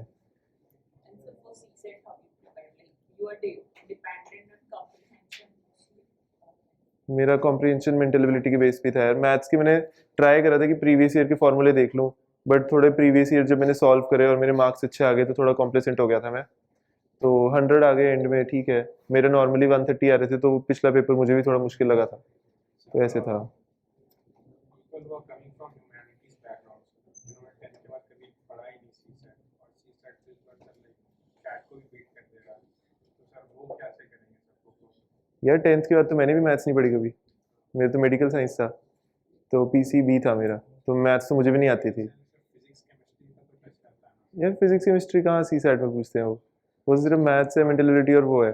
तो इनफैक्ट मेरे भी कुछ कलीग्स हैं जिनका सी सेट नहीं क्लियर हुआ पिछले साल भी, इस साल भी, तो वो मुश्किल सबके लिए रहता है। इस बार तो आईआईटी वालों को भी नहीं हुआ, ऐसा भी नहीं आईआईटी वालों को पहले भी नहीं हुआ है, ऐसी बात नहीं है कि इस साल ही कुछ नया हुआ है। तो हर एक का अपना एक्यूमेन है, हर एक का अपना वो है। तो आपको अगर करना ही है तो मैं कहूँगा कि PYQs अच्छे से एनालाइज करो, फॉर्मूलेज लिख लो जो हर बार रिपीट हो रहे हैं। मेंटल एबिलिटी के आप कोई स्पेशल यूट्यूब पे चैनल ढूंढ के वो कर लो। और कॉम्प्रिहेंशन के लिए मैं एक बात बता देता हूँ कि जो भी आंसर होता है कॉम्प्रिहेंशन का, क्रक्स पूछा है, तो ज़रूरी नहीं है कि वो पैसेज में से ही हो। वो पैसेज में से एक सेम लाइन लिख देंगे नीचे, बंदे को लगेगा यार ये तो पैसेज में लिखी थी, यही आंसर है, बट जो क्रक्स हमेशा होगा वो एक्स्ट्रापोलेटेड सा आंसर होगा, which will not be in the paragraph. एक बार पैराग्राफ को ऊपर से थोड़ा मैक्रो व्यू लेना कि वो पैराग्राफ क्यों कहना चाहता है जेन्युइनली। अगर उसमें कहीं पे भी ग्रीन एनर्जी के बारे में नहीं लिखा या ग्लोबल सुपर पावर नहीं लिखा, पर रीन्यूएबल एनर्जी इन इंडिया लिखा है, तो बोले कि with this India can become a global super power, तो हो सकता है वो सही हो। अब ये मत बोलना कि वो पैराग्राफ में नहीं था। तो मैं थोड़ा सा ये करता था कि वो एक्चुअली में क्या जानना चाहता है, तो मेरे पैराग्राफ के मोस्टली सारे क्वेश्चंस ठीक थे लास्ट ईयर। मतलब यही जैसे जीएस की रीडिंग कर रहे हैं तो PYQs मैं देख रहा था, तो मैं स्टार्टिंग से ही देख रहा था कि यूपीएससी के पेपर्स ही जब मैंने करे पिछले 2-3 साल के, तो मेरे कुछ आंसर्स उसमें गलत भी होते थे। फिर मैं जब उनके सोल्यूशंस देखे, मैंने देखा कि अच्छा वो एक्चुअली में थोड़ा ब्रॉडर व्यू पूछना चाहते हैं उसके बारे में, रादर देन कि पैसेज के अंदर क्या दिया हुआ है। तो वो वहाँ से पता चला था मुझे। कुछ assumptions वगैरह वाले जो questions होते हैं उसमें तो like almost touch करते हैं सबको, और मतलब आपका क्या thought process है, हमारा क्या है, वो थोड़ा तो vary वो और vary थोड़ा करता है। variation होता है उसमें, फिर वो गलत हो जाता है। तो वही है, PYQs देखना अच्छे से मैं कहूँगा, और उसमें देख लेना कि कौन सी assumption यूपीएससी ने कब किस टाइम पे किस हिसाब से गलत करी है। तो वो थोड़ी सी मेहनत है 2-3 दिन की, पर उससे बाद में ठीक हो जाएगा। सो फिर सेशन कर दें एंड, है ना। अगर कोई भी क्वेरी होगी वगैरह कभी टेलीग्राम पे आप पूछ सकते हो, है ना, कहीं पे भी कोई इशू नहीं है। बाकी मैं भी दोबारा भी आ जाऊँ मैं यार, ऐसे मुझे मतलब मेरे नाम से ही होगा।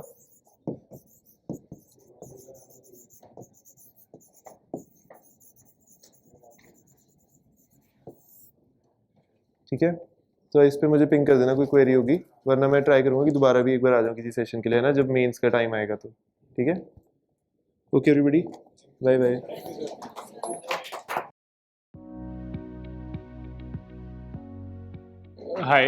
Hi everyone. So, as ma'am said, I am Rajat Yadav. I secured rank 111 this year. So, यार ये चल जाता तो अच्छा रहता, बट ऐसी just a second.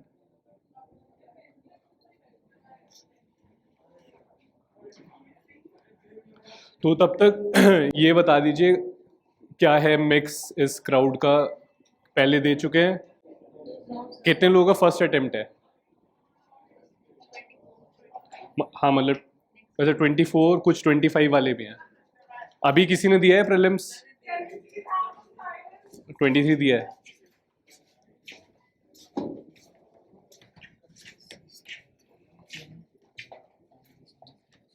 First time है मेरा तो हाँ, तो ठीक है, तो फेयरली एक न्यू मिक्स है। अभी पूछता हूँ मैं प्रीलिम्स कैसा हुआ।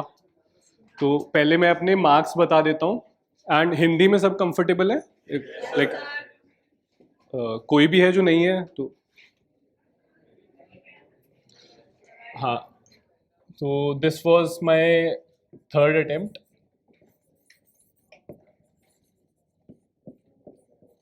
इससे पहले दो प्रीलिम्स नहीं हुए थे, उसमें थे अराउंड 80 मार्क्स। GS1 में CSAT वाज ओके। देन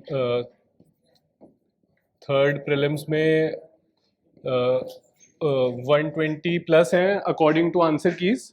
अभी आया नहीं है फाइनल, बिकॉज मेरा फॉरेस्ट भी था, तो उसका जब ये साइकिल ख़त्म होती है तब आता है। देन बाकी मेंस के मार्क्स बता देता हूँ। ऐसे is 141। This is almost like in top 5 जितना लोग बताते हैं, इसी ने बचाया है। बाकी GS1 is 100, GS2 is 120, GS3 is 88, GS4 is my optional is was PSIR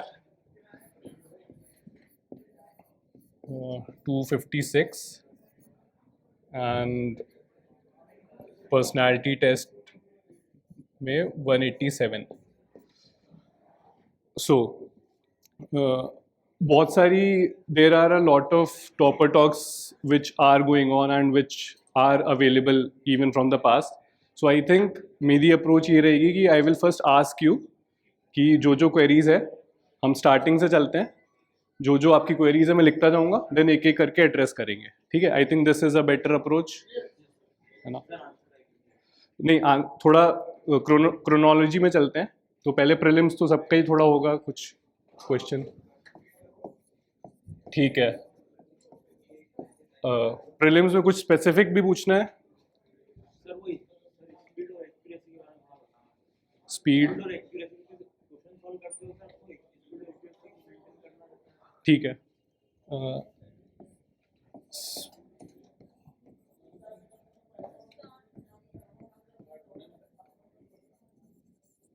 और कुछ?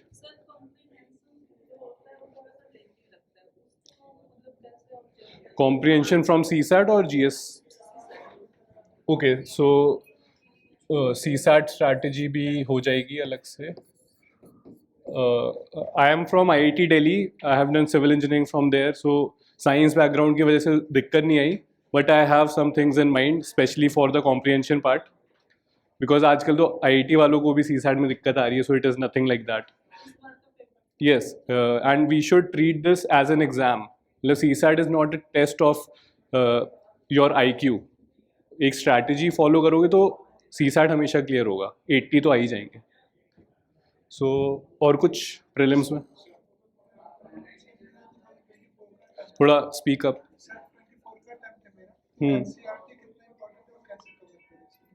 Okay, so book list की बात कर लेंगे।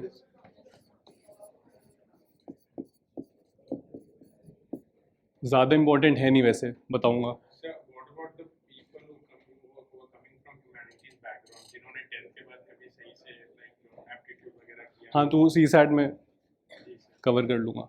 एंड न्यूज़पेपर, करंट अफेयर्स, ठीक है। एंड आपका स्टार्टिंग में टाइम टेबल कैसा था, कैसे आपने मैनेज किया? ओके,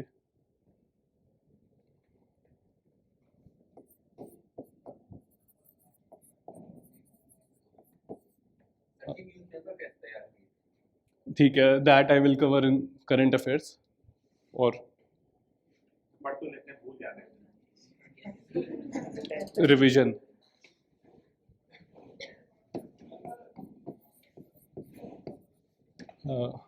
और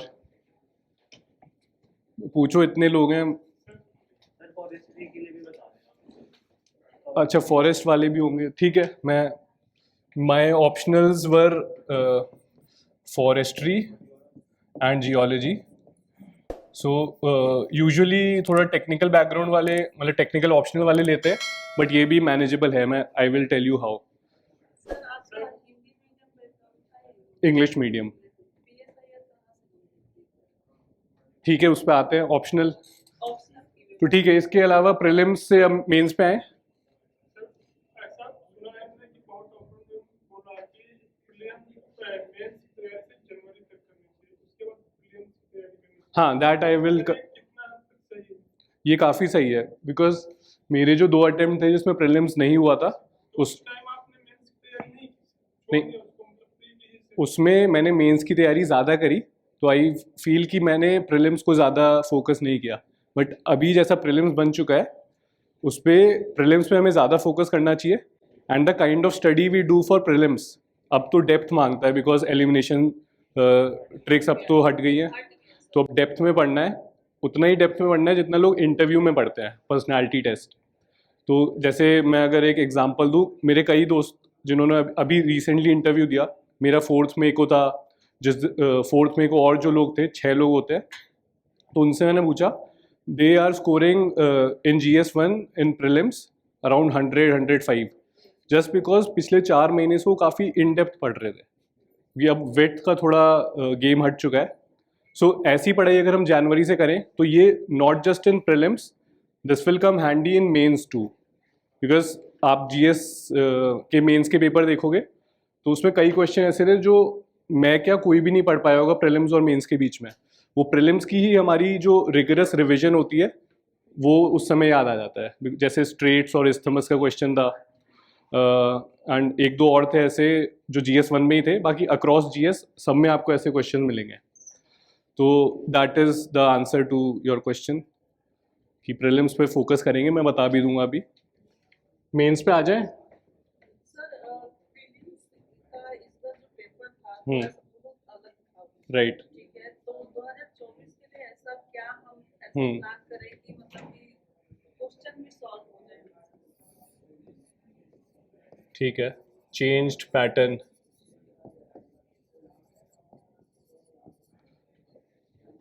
मेंस, सो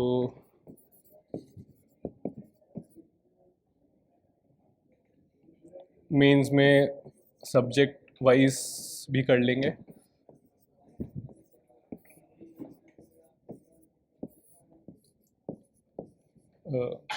अभी आदित्य भी बैठा था मेरे साथ, who is all India rank 70, so he will be taking the next session. तो उनकी जो GS 1, 2, 3, 4 की स्ट्रैटेजी होगी, मैं तो बता ही दूंगा, पर उन्होंने भी जैसे अपना 3rd 4th ईयर कॉलेज में स्टार्ट कर दिया था, and he kept it simple.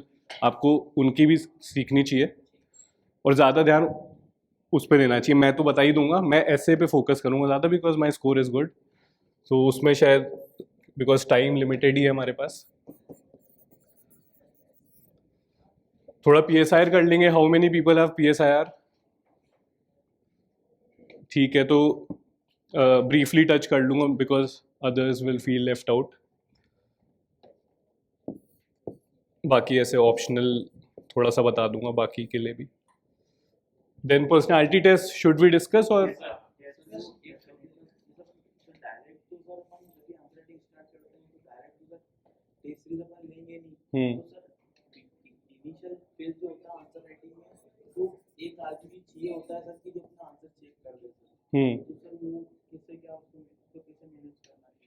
ठीक है, मैं मॉक्स का बता दूंगा डिटेल में, प्रीलिम्स और मेंस, ठीक है, एंड इंटरव्यू, ठीक है, मैं आई विल कवर, हाँ PYQ I will cover with in these things. जैसे प्रीलिम्स में बहुत इंपॉर्टेंट है, मेंस में भी है बट एक लेवल तक। और कोचिंग तो नहीं थी, थोड़ा अच्छा मैं जर्नी के बारे में बता दूंगा अपनी, ठीक है, डन। पर्सनालिटी टेस्ट रहने दे, कवर कर ले, मतलब ज़्यादा रेलेवेंट है नहीं but may be for the future अगर ये रिकॉर्ड होके कहीं डले तो ठीक है।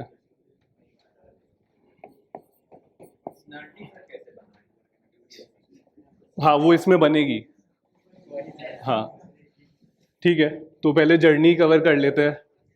तो I graduated from IIT Delhi. I worked for a while in strategy and it's a management consulting firm till February 2020. I started prepping from March 2020.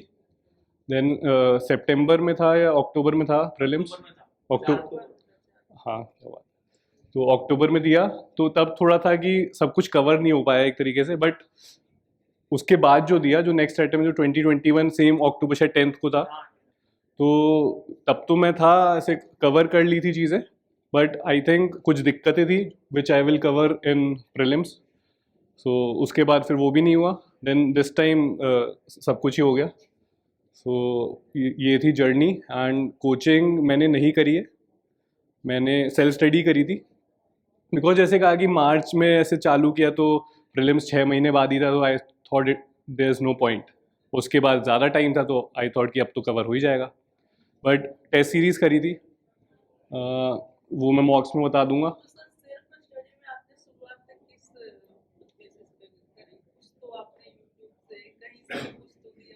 हाँ ऐसे ही ये वाली टॉक्स देखी, कुछ सीनियर्स थे जिनसे बात करके, हाँ राइट, वो उनसे बात करके चालू करते हैं। जैसे जो ऑल इंडिया रैंक 8 है Aniruddh Yadav, we are from same hostel same college, so वो ही वॉज अ मेजर पुश कि हमने ही मोटिवेटेड अस कि अच्छी फील्ड है, इसमें आ सकते हो, बिकॉज एक पॉइंट के बाद कुछ लोगों का होता है कि प्राइवेट सेक्टर नहीं आता पसंद, despite of how well they are treating you. So ये था, बाकी अब स्टार्ट करें जल्दी से।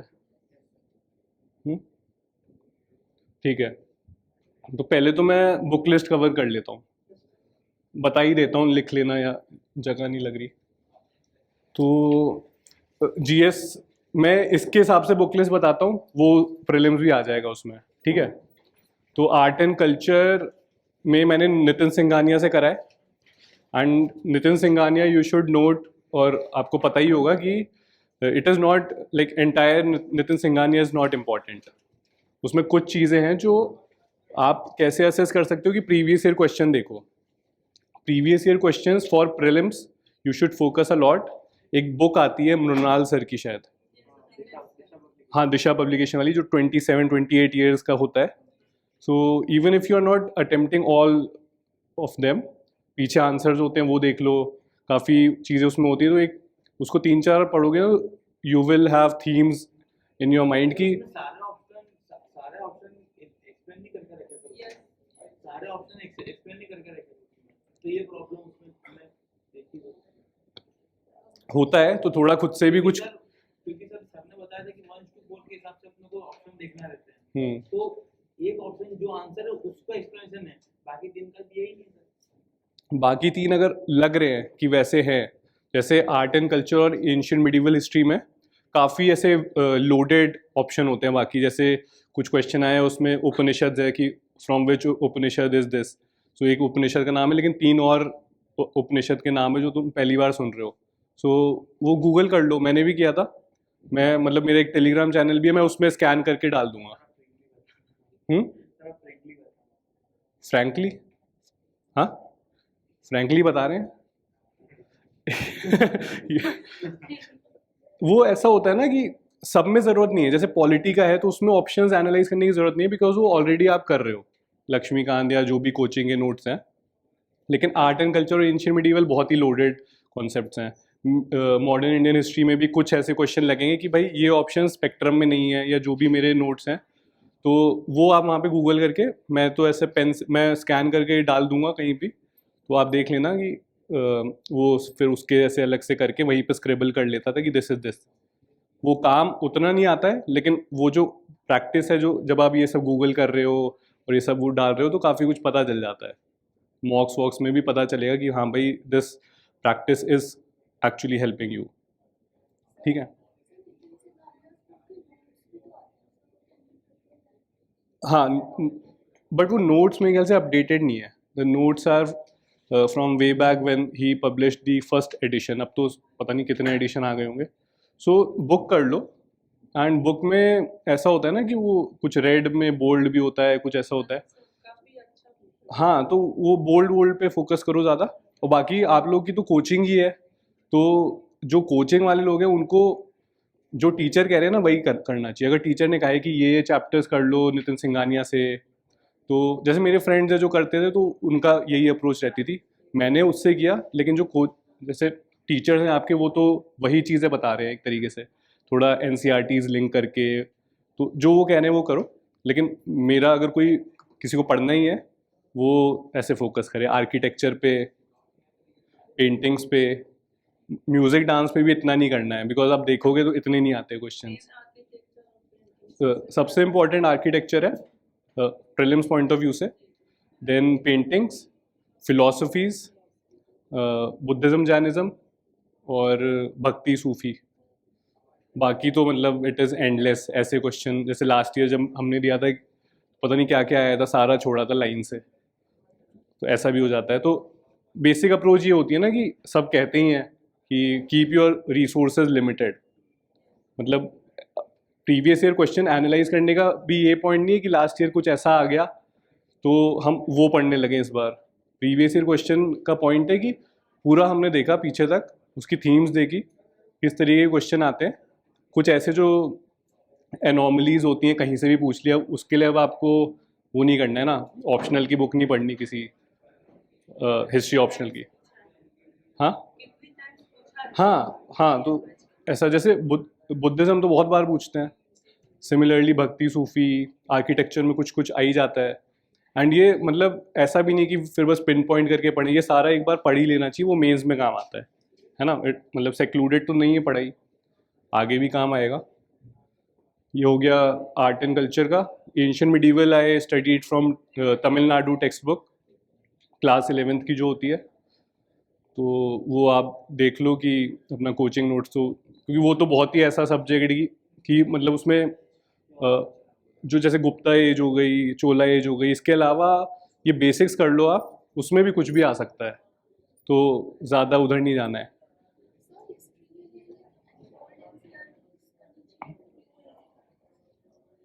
देखो मोस्टली लोग तो 2024 वाला दे रहे हैं ना, तो अभी आई डोंट थिंक ज़्यादा पॉइंट है। वो लोग करते हैं जो जिनके पास ऐसे 2 साल है, जो 2025 का दे रहे हैं, they can refer to NCERTs, because थोड़ा कंसेप्चुअल अंडरस्टैंडिंग होती है। अभी तो टाइम कम है ना, तो we should focus on we should focus on the end result. जैसे मेंस की अभी मैं बात करूँगा, वो ऐसा होता है ना कि आपको 150 वर्ड लिखने हैं, 100 वर्ड लिखने हैं, 200 वर्ड लिखने हैं। फ़र्क उसको नहीं पता ना एग्जामिनर को आपने क्या क्या पढ़ा है।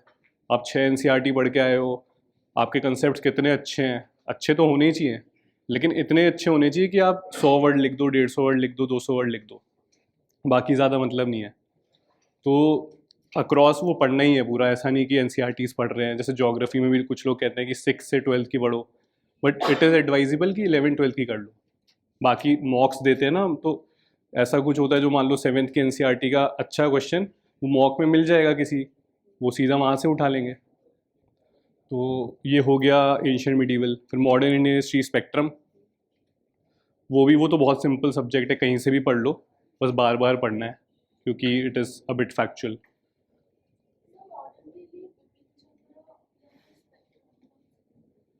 Spectrum, because spectrum is kind of a concise version of Bipin Chandra only. तो स्पेक्ट्रम अच्छा है, इवन मेंस में भी काम आता है वो, बिकॉज मेंस हाँ सफिशिएंट रहती है जितना वो जितना कोई भी हैंडल कर सकता है वो स्पेक्ट्रम से कर लेता है। अब कुछ ऐसा एकदम बाहर का आ गया प्रीलिम्स में, तो अगेन एज आई सेड कि देयर इज़ नो पॉइंट। जैसे आया ही था 2021 में आया था, कुछ आ गया था सॉन्ग्स फ्रॉम प्रिजन, किसने लिखी है, आंसर वॉज महात्मा गांधी, वो किसी को नहीं आता था। अब उसके पीछे तो नहीं भागेंगे, कोई ऐसी बुक ढूंढें जहाँ पे ये लिखा है, फिर वहाँ से पढ़ें। It is cost benefit ratio. और कुछ चलें आगे।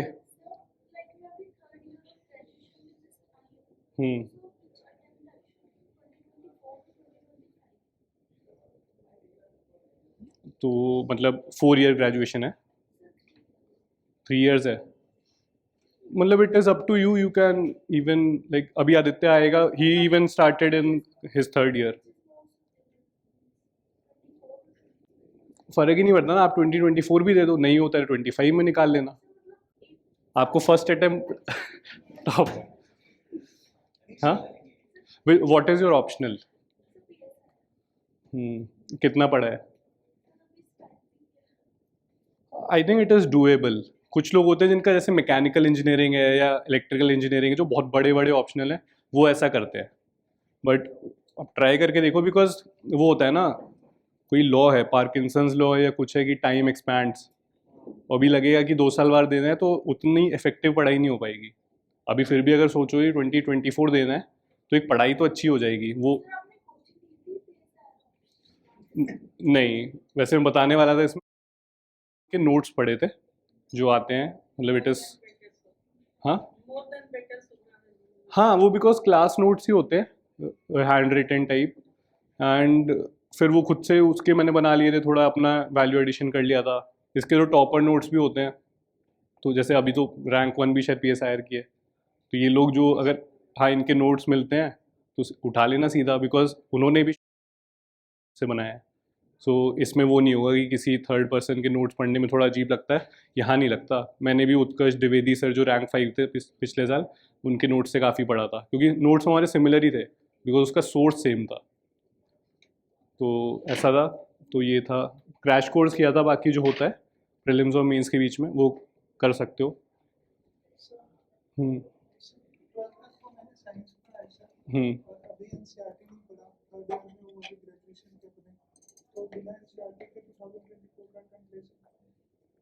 हाँ, कहा ना अभी, ज़्यादा पॉइंट नहीं है। मतलब थोड़ा ऐसा होता है ना कि जैसे अगर आपको लग रहा है कि आपका बैकग्राउंड या आपके बेसिक्स ऐसे याद नहीं है, वो सबको ही लगता है।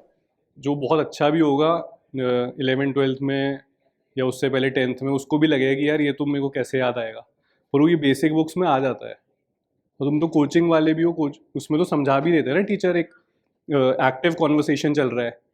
जो पैसिवली पढ़ रहा है उसको तो खुद का दिमाग लगाना है, और मतलब खुद का दिमाग तो आप लोग भी लगाओगे, लेकिन ऐसा ना कोई समझा रहे तो अच्छा समझ आता है, तो वो वाली चीज़ है। तो उसके लिए NCERT में जाओगे तो हो सकता है टाइम थोड़ा वेस्ट हो जाए, वो टाइम मॉक्स में लगा सकते हो।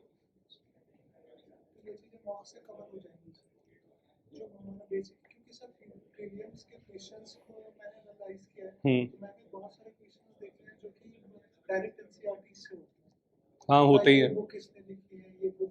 ऐसा कोई एग्जाम्पल बता सकते हो अभी, जैसे जिससे मैं समझ।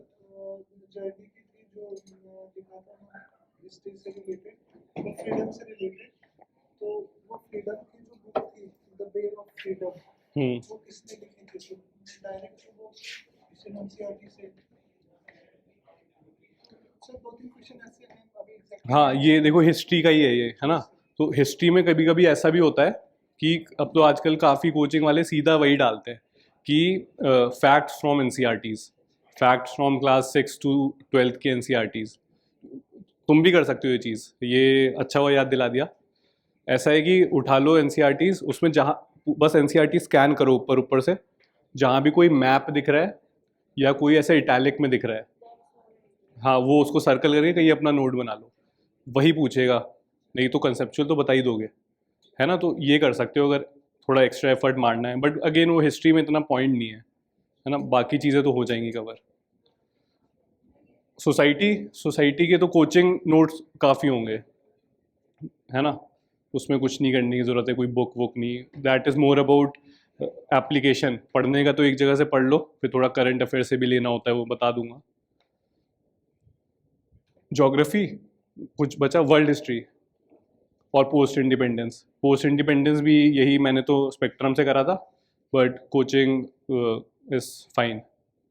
जो सेल्फ स्टडी भी करते हैं और वो स्पेक्ट्रम से नहीं पढ़ते तो वो किसी कोचिंग के नोट से पढ़ लेते हैं, है ना, क्योंकि बहुत है वो अलग से बुक क्या पढ़नी इसके लिए। कोई टॉपर नोट्स भी मिल जाए तो बहुत अच्छा है। और क्या बचा, ज्योग्राफी नहीं, मैं GS1 से ऐसे जा रहा हूँ आगे। वर्ल्ड हिस्ट्री भी सेम, क्वेश्चन ही नहीं आया था पिछली बार तो इतना पॉइंट नहीं है, कोई भी छोटे से नोट्स मिल जाए like 40-50 pages which basically covers मोटी मोटी जो चीज़ें, जो ब्रॉड इंडस्ट्रियल रेवोल्यूशन और फिर जो यूरोपियन जो रेवोल्यूशंस हुए थे, देन वर्ल्ड वॉर्स। मैं I said Tamil Nadu text book और whatever you are following in the coaching, है ना, बिकॉज बुक लिस्ट ऐसी चीज़ है ना, जो मैं बोल रहा हूँ हो सकता है एंड में सब कुछ आप अपने कोचिंग उससे ही कर लो और हो जाए। तो मैं इसीलिए वो जल्दी जल्दी कवर कर रहा हूँ, और ये तो सभी बताते हैं, ये लक्ष्मीकांत कितनी बार सुन लिया होगा लोगों के मुंह से, है ना। हाँ, तो उसमें ज़्यादा PhD करने की ज़रूरत नहीं है। मैं एक बेसिक वन सोर्स बता रहा हूँ, उसको रिप्लेस करोगे तो एक किसी सोर्स से कर लेना, ठीक है। तो ज्योग्राफी 11th-12th NCERT जो 4 NCERTs हैं, एंड ये प्रीलिम्स के लिए। एंड मेंस में मैंने क्या किया था, अगेन एक टॉपर थे है ऋषिकेश रेड्डी सर, 95 रैंक थी 2020 में, तो उनके नोट्स थे। और उनके नोट्स ऐसे थे कि मेंस के सिलेबस वाइज थे, तो जो ज्योग्राफी के 3-4 वो लाइन्स होती हैं सिलेबस में, वो उसके अकॉर्डिंग थे, तो वो मैंने वहाँ से कर लिए थे। क्योंकि बिकॉज वहाँ टाइम नहीं होता है प्रीलिम्स और मेंस के बीच में कि 4 NCERTs पढ़ रहे हो। प्रीलिम्स में तो आपको डिटेल में पढ़ना है, लेकिन मेंस में आपको जो आता है आपको वो लिखना है, मतलब within the framework of the question obviously. So वहाँ वो काम आ जाता है। तो ये ज्योग्राफी हो गया, मतलब GC लियोंग वगैरह ये तो ज़रूरत है नहीं, तो कोई पॉइंट नहीं है। बाकी प्रीलिम स्पेसिफिक बता दूंगा कि मैप वैप जो होते हैं। और क्या बचा, polity Laxmikanth, governance, current affairs.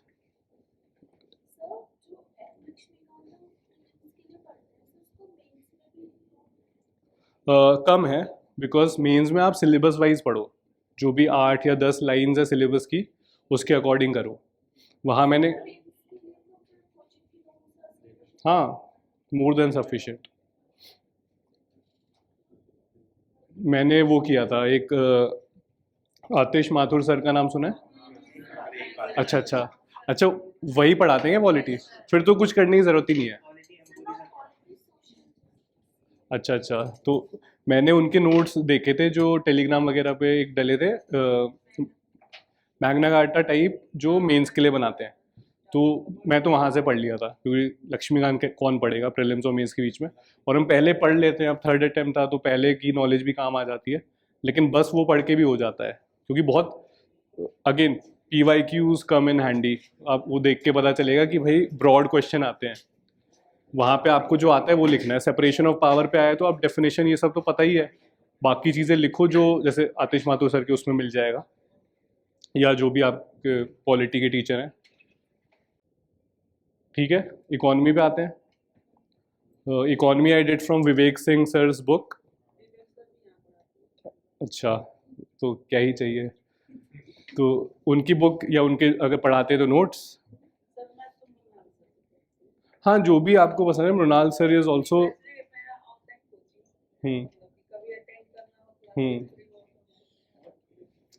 Again ये एक कोई सोर्स उठा लो, मृणाल सर, विवेक सर और सम अदर सर, उनकी बस वो कंसाइज होना चाहिए, ऐसा नहीं कि बहुत सारा हो। जैसे विवेक सिंह सर की वो वॉज अराउंड 400 पेजेस। और इवन प्रीलिम्स के बाद अभी हो सकता है वो डालें अपने टेलीग्राम चैनल पे, वो डालते हैं एक, हाँ नहीं, एक वो भी डालते हैं शॉर्ट नोट्स टाइप, वो भी अच्छा होता है, तो वो भी देख सकते हो। बिकॉज प्रीलिम्स और मेंस के बीच में ऐसा है ना कि करंट अफेयर्स भी बहुत इंपॉर्टेंट हो जाते हैं, तो उस पर ध्यान दोगे तो थोड़ा ये कंसाइज मिल जाए। तो विवेक सिंह सर ने दिया था, वो मैंने पढ़ा था। वो तो शायद विवेक सिंह सर भी पढ़ाते हैं, उसमें हो जाता है, उसके नोट्स भी होते हैं। नहीं तो कहीं से भी पढ़ लो, किसी भी कोचिंग के उससे, मतलब बहुत वो इकोनॉमिक सर्वे नहीं पढ़ना है अलग से खोल के ना, उसकी समरी पढ़नी है। और बजट भी, क्योंकि बजट ऐसे जो कंसेप्चुअल पार्ट है कि आर्टिकल 112 ही है, 110 112 है, तो वो सब तो आना ही चाहिए। जो बजटिंग होती है वो विवेक सिंह सर की बुक में भी है, नोट्स में भी होंगे, तो कि कैसे होता है, पास होता है कैसे, वो सब, बट वो कम ही पूछते हैं। और जो डायरेक्ट जो बजट है, जैसे इस साल का बजट है, वो आपको यूज़ करना है in your answer writing. Directly तो शायद ही पूछे, या कोई बहुत मेजर स्कीम है जैसे गति शक्ति हो गई तो वो पूछ लेंगे, तो वो तो आप कवर करोगे ही, वो बजट की समरी में भी करोगे, इकोनॉमी के करंट अफेयर्स में भी करोगे, तो हो गया। और क्या है, मैं उत्तर प्रदेश से हूँ। हाँ, Siddharth Nagar is my native town, but all my life I have lived in Ghaziabad, Vaishali, sector 4। मैं बताया तो था स्टार्टिंग में, बुलंद आवाज़ नहीं थी, रजत यादव। 111 भाई, बताया तो था सब शुरू में।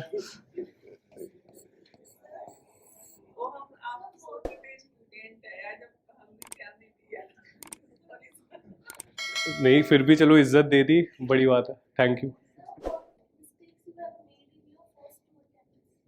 हाँ, आई will cover that in detail, अभी बुक लिस्ट हो जाए फिर बताता हूँ। अब जल्दी जल्दी करते हैं बुक लिस्ट, कोई पॉइंट नहीं है, मैं सोच लेता हूँ क्या बताना है, नहीं तो बाकी तुम ऑटो पायलट में समझ लेना बुक लिस्ट में। इकॉनमी हो गया, science and tech, coaching notes and current affairs, आएंगे करंट अफेयर्स पे। बाकी मेरे ख्याल से कुछ भी नहीं है, ये सब हो गया। एथिक्स में भी all is about application.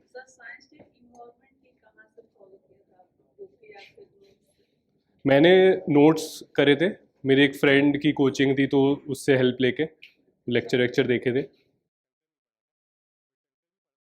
Because prelims के लिए तो स्पेशली स्टैटिक हो जाता है कवर, बाकी मेंस तो इज एनवायरनमेंट और साइंस एक दोनों में या कोई भी कंपाइलेशन पढ़ सकते हो।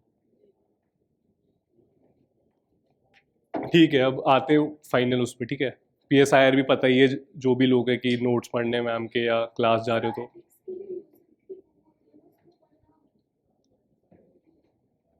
नहीं, कोई एक बुक पढ़ लो, जैसे एक मुदित जैन सर की बुक आती है, नहीं तो कोचिंग नोट्स जो है वो पढ़ लो।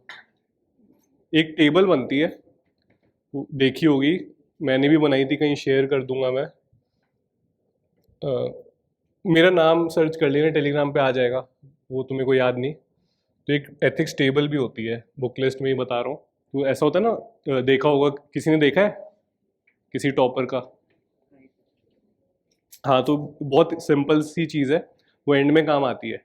आप टेबल बनाओ, पहला कॉलम वैल्यूज़, तो उसमें सब कंपैशन, इंटेग्रिटी, जो भी फाउंडेशनल वैल्यूज़ है या फिर जो भी और भी वैल्यूज़ हैं, तो कुछ ऐसे 50 वैल्यूज़ की टेबल बन जाएगी।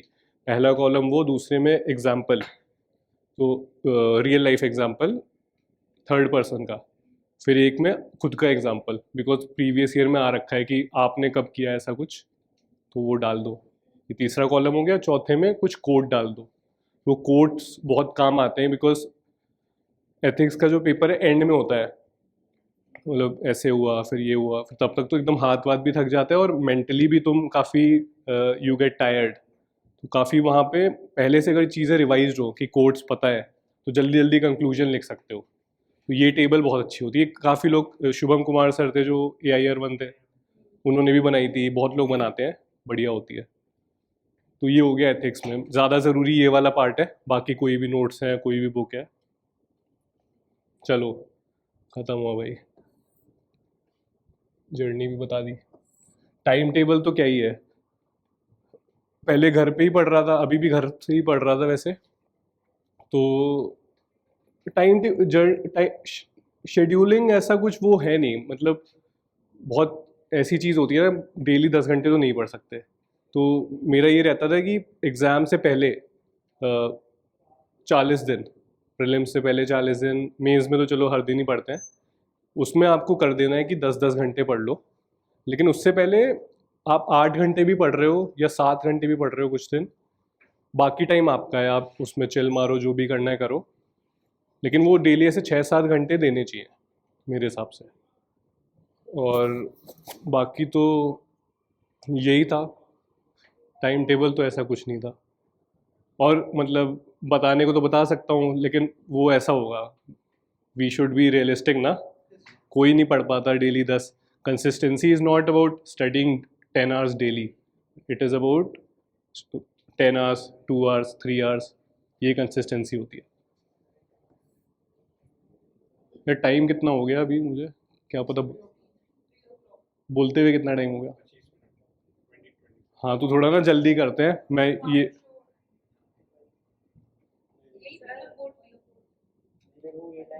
अरे नहीं कितना टाइम लैप्स्ड, क्योंकि वो आ जाएंगे तो मैं ये चीज़ जल्दी कवर करता हूँ ना, प्रीलिम्स तो ये थोड़ा थोड़ा बता देता हूँ। तो ऐसा है ना कि अगर आप स्टैटिक अच्छे से रिवाइज कर रखा है आपने, बहुत अच्छे से, मतलब कुछ लोग तो 10 बार पढ़ लेते हैं लक्ष्मीकांत, कुछ लोग 5 बार पढ़ लेते हैं। पूरी इस जो जर्नी में ना एक चीज़ कॉमन है कि आपको पता है कि आप क्या हो, है ना, आपकी क्या स्ट्रेंथ है, क्या वीकनेस है, और किसी को नहीं पता है। आप अकेले रूम में बैठते हो, आपको पता है। तो अगर आपको चाहिए कि भाई I need to revise this 10 times, तो उसमें कोई शर्म की बात नहीं है। कई लोग करते हैं, लोग 15 बार करते हैं, कई का 5 बार ही में हो जाता है। तो वो आइडेंटिफाई करके आप रिविजन पे ध्यान दो।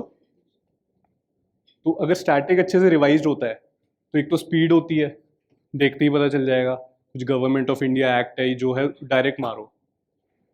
और एक्यूरेसी भी उससे आती है।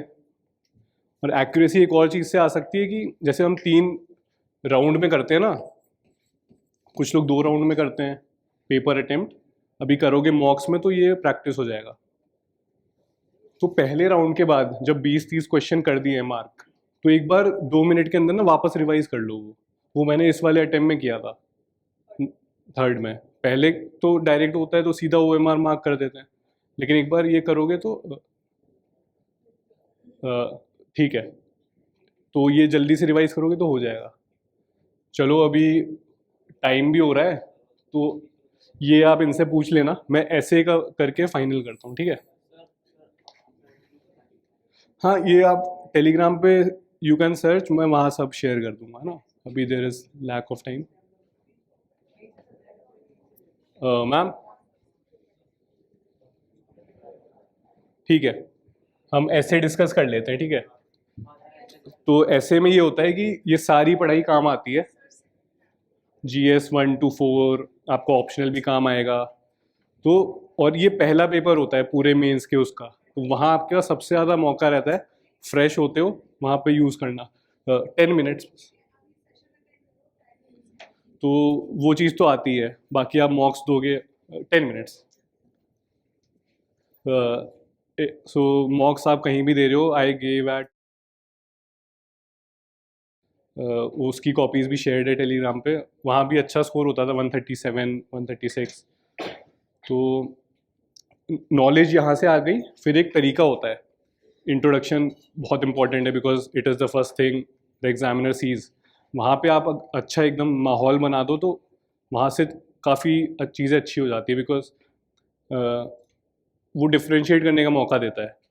तो एनेक्डोट्स यूज़ करते हैं लोग, ये 2017 से चलता आ रहा है। देन कुछ करंट अफेयर्स लिंक कर दिया, कोई कोट डाल दिया।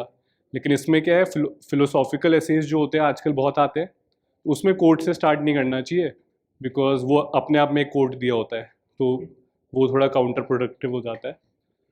तो जैसे मैं एग्जांपल के साथ बोलूँ, आई डिड पहला वाला जो ship is safe in harbour वाला क्वेश्चन था, तो उसमें I started with Abraham Lincoln, he is going for the emancipation proclamation. World history यहाँ यूज़ हो गई, क्वेश्चन तो आया नहीं था GS 1 में, अच्छा हुआ। तो वो डाला। फिर his wife is saying same line. Thesis establish करनी है, जो क्वेश्चन है ना वो आपकी मेगा थीसिस होती है।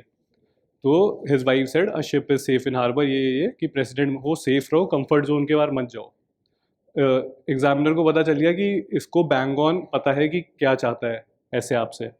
फिर अगले में ये लिखना चाहिए कि और ये सारा ऐसा नहीं कि आई विल डिस्कस ये, दिस ऐसे will discuss this these dimensions of the dichotomy between being in the comfort zone and going out of that. उसके बाद दो चीज़ें आपको याद रखनी है बस, टेम्पोरल और सेक्टोरल, ठीक है। टेम्पोरल इज टाइम, तो आपको टाइम के अक्रॉस उसको थोड़ा सा तोड़ना है कि पहले क्या थी ये चीज़ें, बाद में क्या हुई। एंड सेक्टोरल इज पेस्टल जो कहते हैं, पॉलिटिकल, इकोनॉमिक, सोशल, इंटरनेशनल भी जोड़ लो, सब इसमें आ जाता है। वो it is up to you and obviously up to the question you are addressing. Temporal लोग कभी कभी मिस कर देते हैं, ये भी करना चाहिए। जैसे इसी वाले क्वेश्चन में, इसी को मैं अच्छे से एग्जांपल में बताऊंगा, बाकी आई विल एंड। सो इसमें आगे मैंने क्या किया कि थोड़ा लिटरल भी मीनिंग समझा दिया कि जैसे सर फ्रांसिस ड्रेक जो पहले बंदे थे to move across the earth शायद, या ऐसा कुछ, तो मैंने वो लिखा कि sir Francis Drake set out for his voyage, if he hadn't done that काफ़ी चीज़ें एक्सप्लोर ही नहीं हो पाती, इतना कुछ एक्सप्लोरेशन हुआ नहीं होता। वहाँ से आ गया, फिर थोड़ा मॉडर्न, फिर सेक्टोरल में एक चीज़ है, बाकी तो आप कर ही लोगे। इंडिविजुअल हमेशा मेंशन करना चाहिए, ये काफ़ी लोग मिस कर देते हैं कि इंडिविजुअल लेवल पे क्या चल रहा है। तो उसमें मैंने वो डाला, यर्क्स डॉटसन कर्व होता है। अगर आपको नाम भी नहीं पता है, आप ये कह सकते हो कि जैसे होता है ना कि एक ऐसा कर्व बनता है कि विद स्ट्रेस परफॉर्मेंस इंक्रीजेस पहले और बाद में डिप्स। तो वहाँ में मैंने वो समझाया कि थोड़ा सा स्ट्रेस चाहिए, थोड़ा सा कंफर्ट जोन के बाहर we have to go to increase our performance. वो मैंने इंडिविजुअल वाला कवर करा। फिर थोड़ा एक और इम्पॉर्टेंट पॉइंट है कि फ्री फ्लो होना चाहिए थॉट का। इंडिविजुअल से आप सोसाइटी में आ जाओ, फिर सोसाइटी से सोशल पॉलिसी टाइप कुछ में आ जाओ, सीधा पॉलिटी में मत आओ। Then we go to polity, then economic policies, then pure economy like business. मैंने वहाँ इलॉन मस्क वगैरह लिखा था, वो आप कुछ भी लिख सकते हो। फिर उसके बाद इंटरनेशनल, है ना, इंटरनेशनल भी ज़रूरी है कि, एंड ये सारे में आपको कनेक्टिंग लाइंस वगैरह लिखनी है। अभी due to paucity of time मैं जल्दी जल्दी कर रहा हूँ, मेरी कॉपीज़ में सब आपको सही से दिख जाएगा, है ना। कहीं भी जैसे पॉलिटी से आप उस पर आ रहे हो इकोनॉमी पे, थोड़ा लिखो कि similar applies in economy, economic realm और कुछ भी। और लास्टली बस ऐसा है कि काउंटर आर्ग्यूमेंट भी देने चाहिए, है ना। उसमें मैंने ये लिख दिया था कि ज़रूरी नहीं कि हर बार आप कंफर्ट जोन के बाहर जाओ, कभी कभी आपको थोड़ा कैलकुलेटिव भी होना होता है। तो ये ऐसा हो, जो ये काफ़ी लोग मिस कर देते हैं, ये दो तीन चीज़ें, बाकी तो सबको सब पता है। ये होगा ना तो कोई भी एग्जामिनर हो उसको अच्छा ही लगेगा ऐसे, है ना। सो आई विल एंड हेयर, ठीक है। I hope you learn something. हाँ, इसके ये तो छोटा है सब्जेक्ट, तो एक बुक आती है मणिकंदन एंड प्रभु, उससे कर लो, या किसी टॉपर के नोट्स। अपूर्व दीक्षित सर हैं जिनकी AIR 6 या कुछ आई थी 2 साल पहले, उनके नोट से पढ़ा था मैंने, तो दोनों चीज़ें वहीं से। नहीं, बिकॉज उस बीच कोई भी नहीं पढ़ रहा होता है, इसके मेंस और फॉरेस्ट के मेंस के बीच में, तो वहाँ आप आराम से कर सकते हो। और वहाँ पे तो उसका करिकुलम देखोगे तो इंग्लिश के मार्क्स भी काउंट होते हैं, तो आप इंग्लिश पे डबल डाउन करो एफर्ट्स अपने। इंग्लिश और GS आपको ऊपर ले जाएगा, इधर थोड़ा बहुत गड़बड़ हो सकती है, ठीक है। Thank you. बाकी आदित्य आ रहा है, उससे कुछ बचा हुआ पूछ लेना। हाँ, it was my first. Thank you.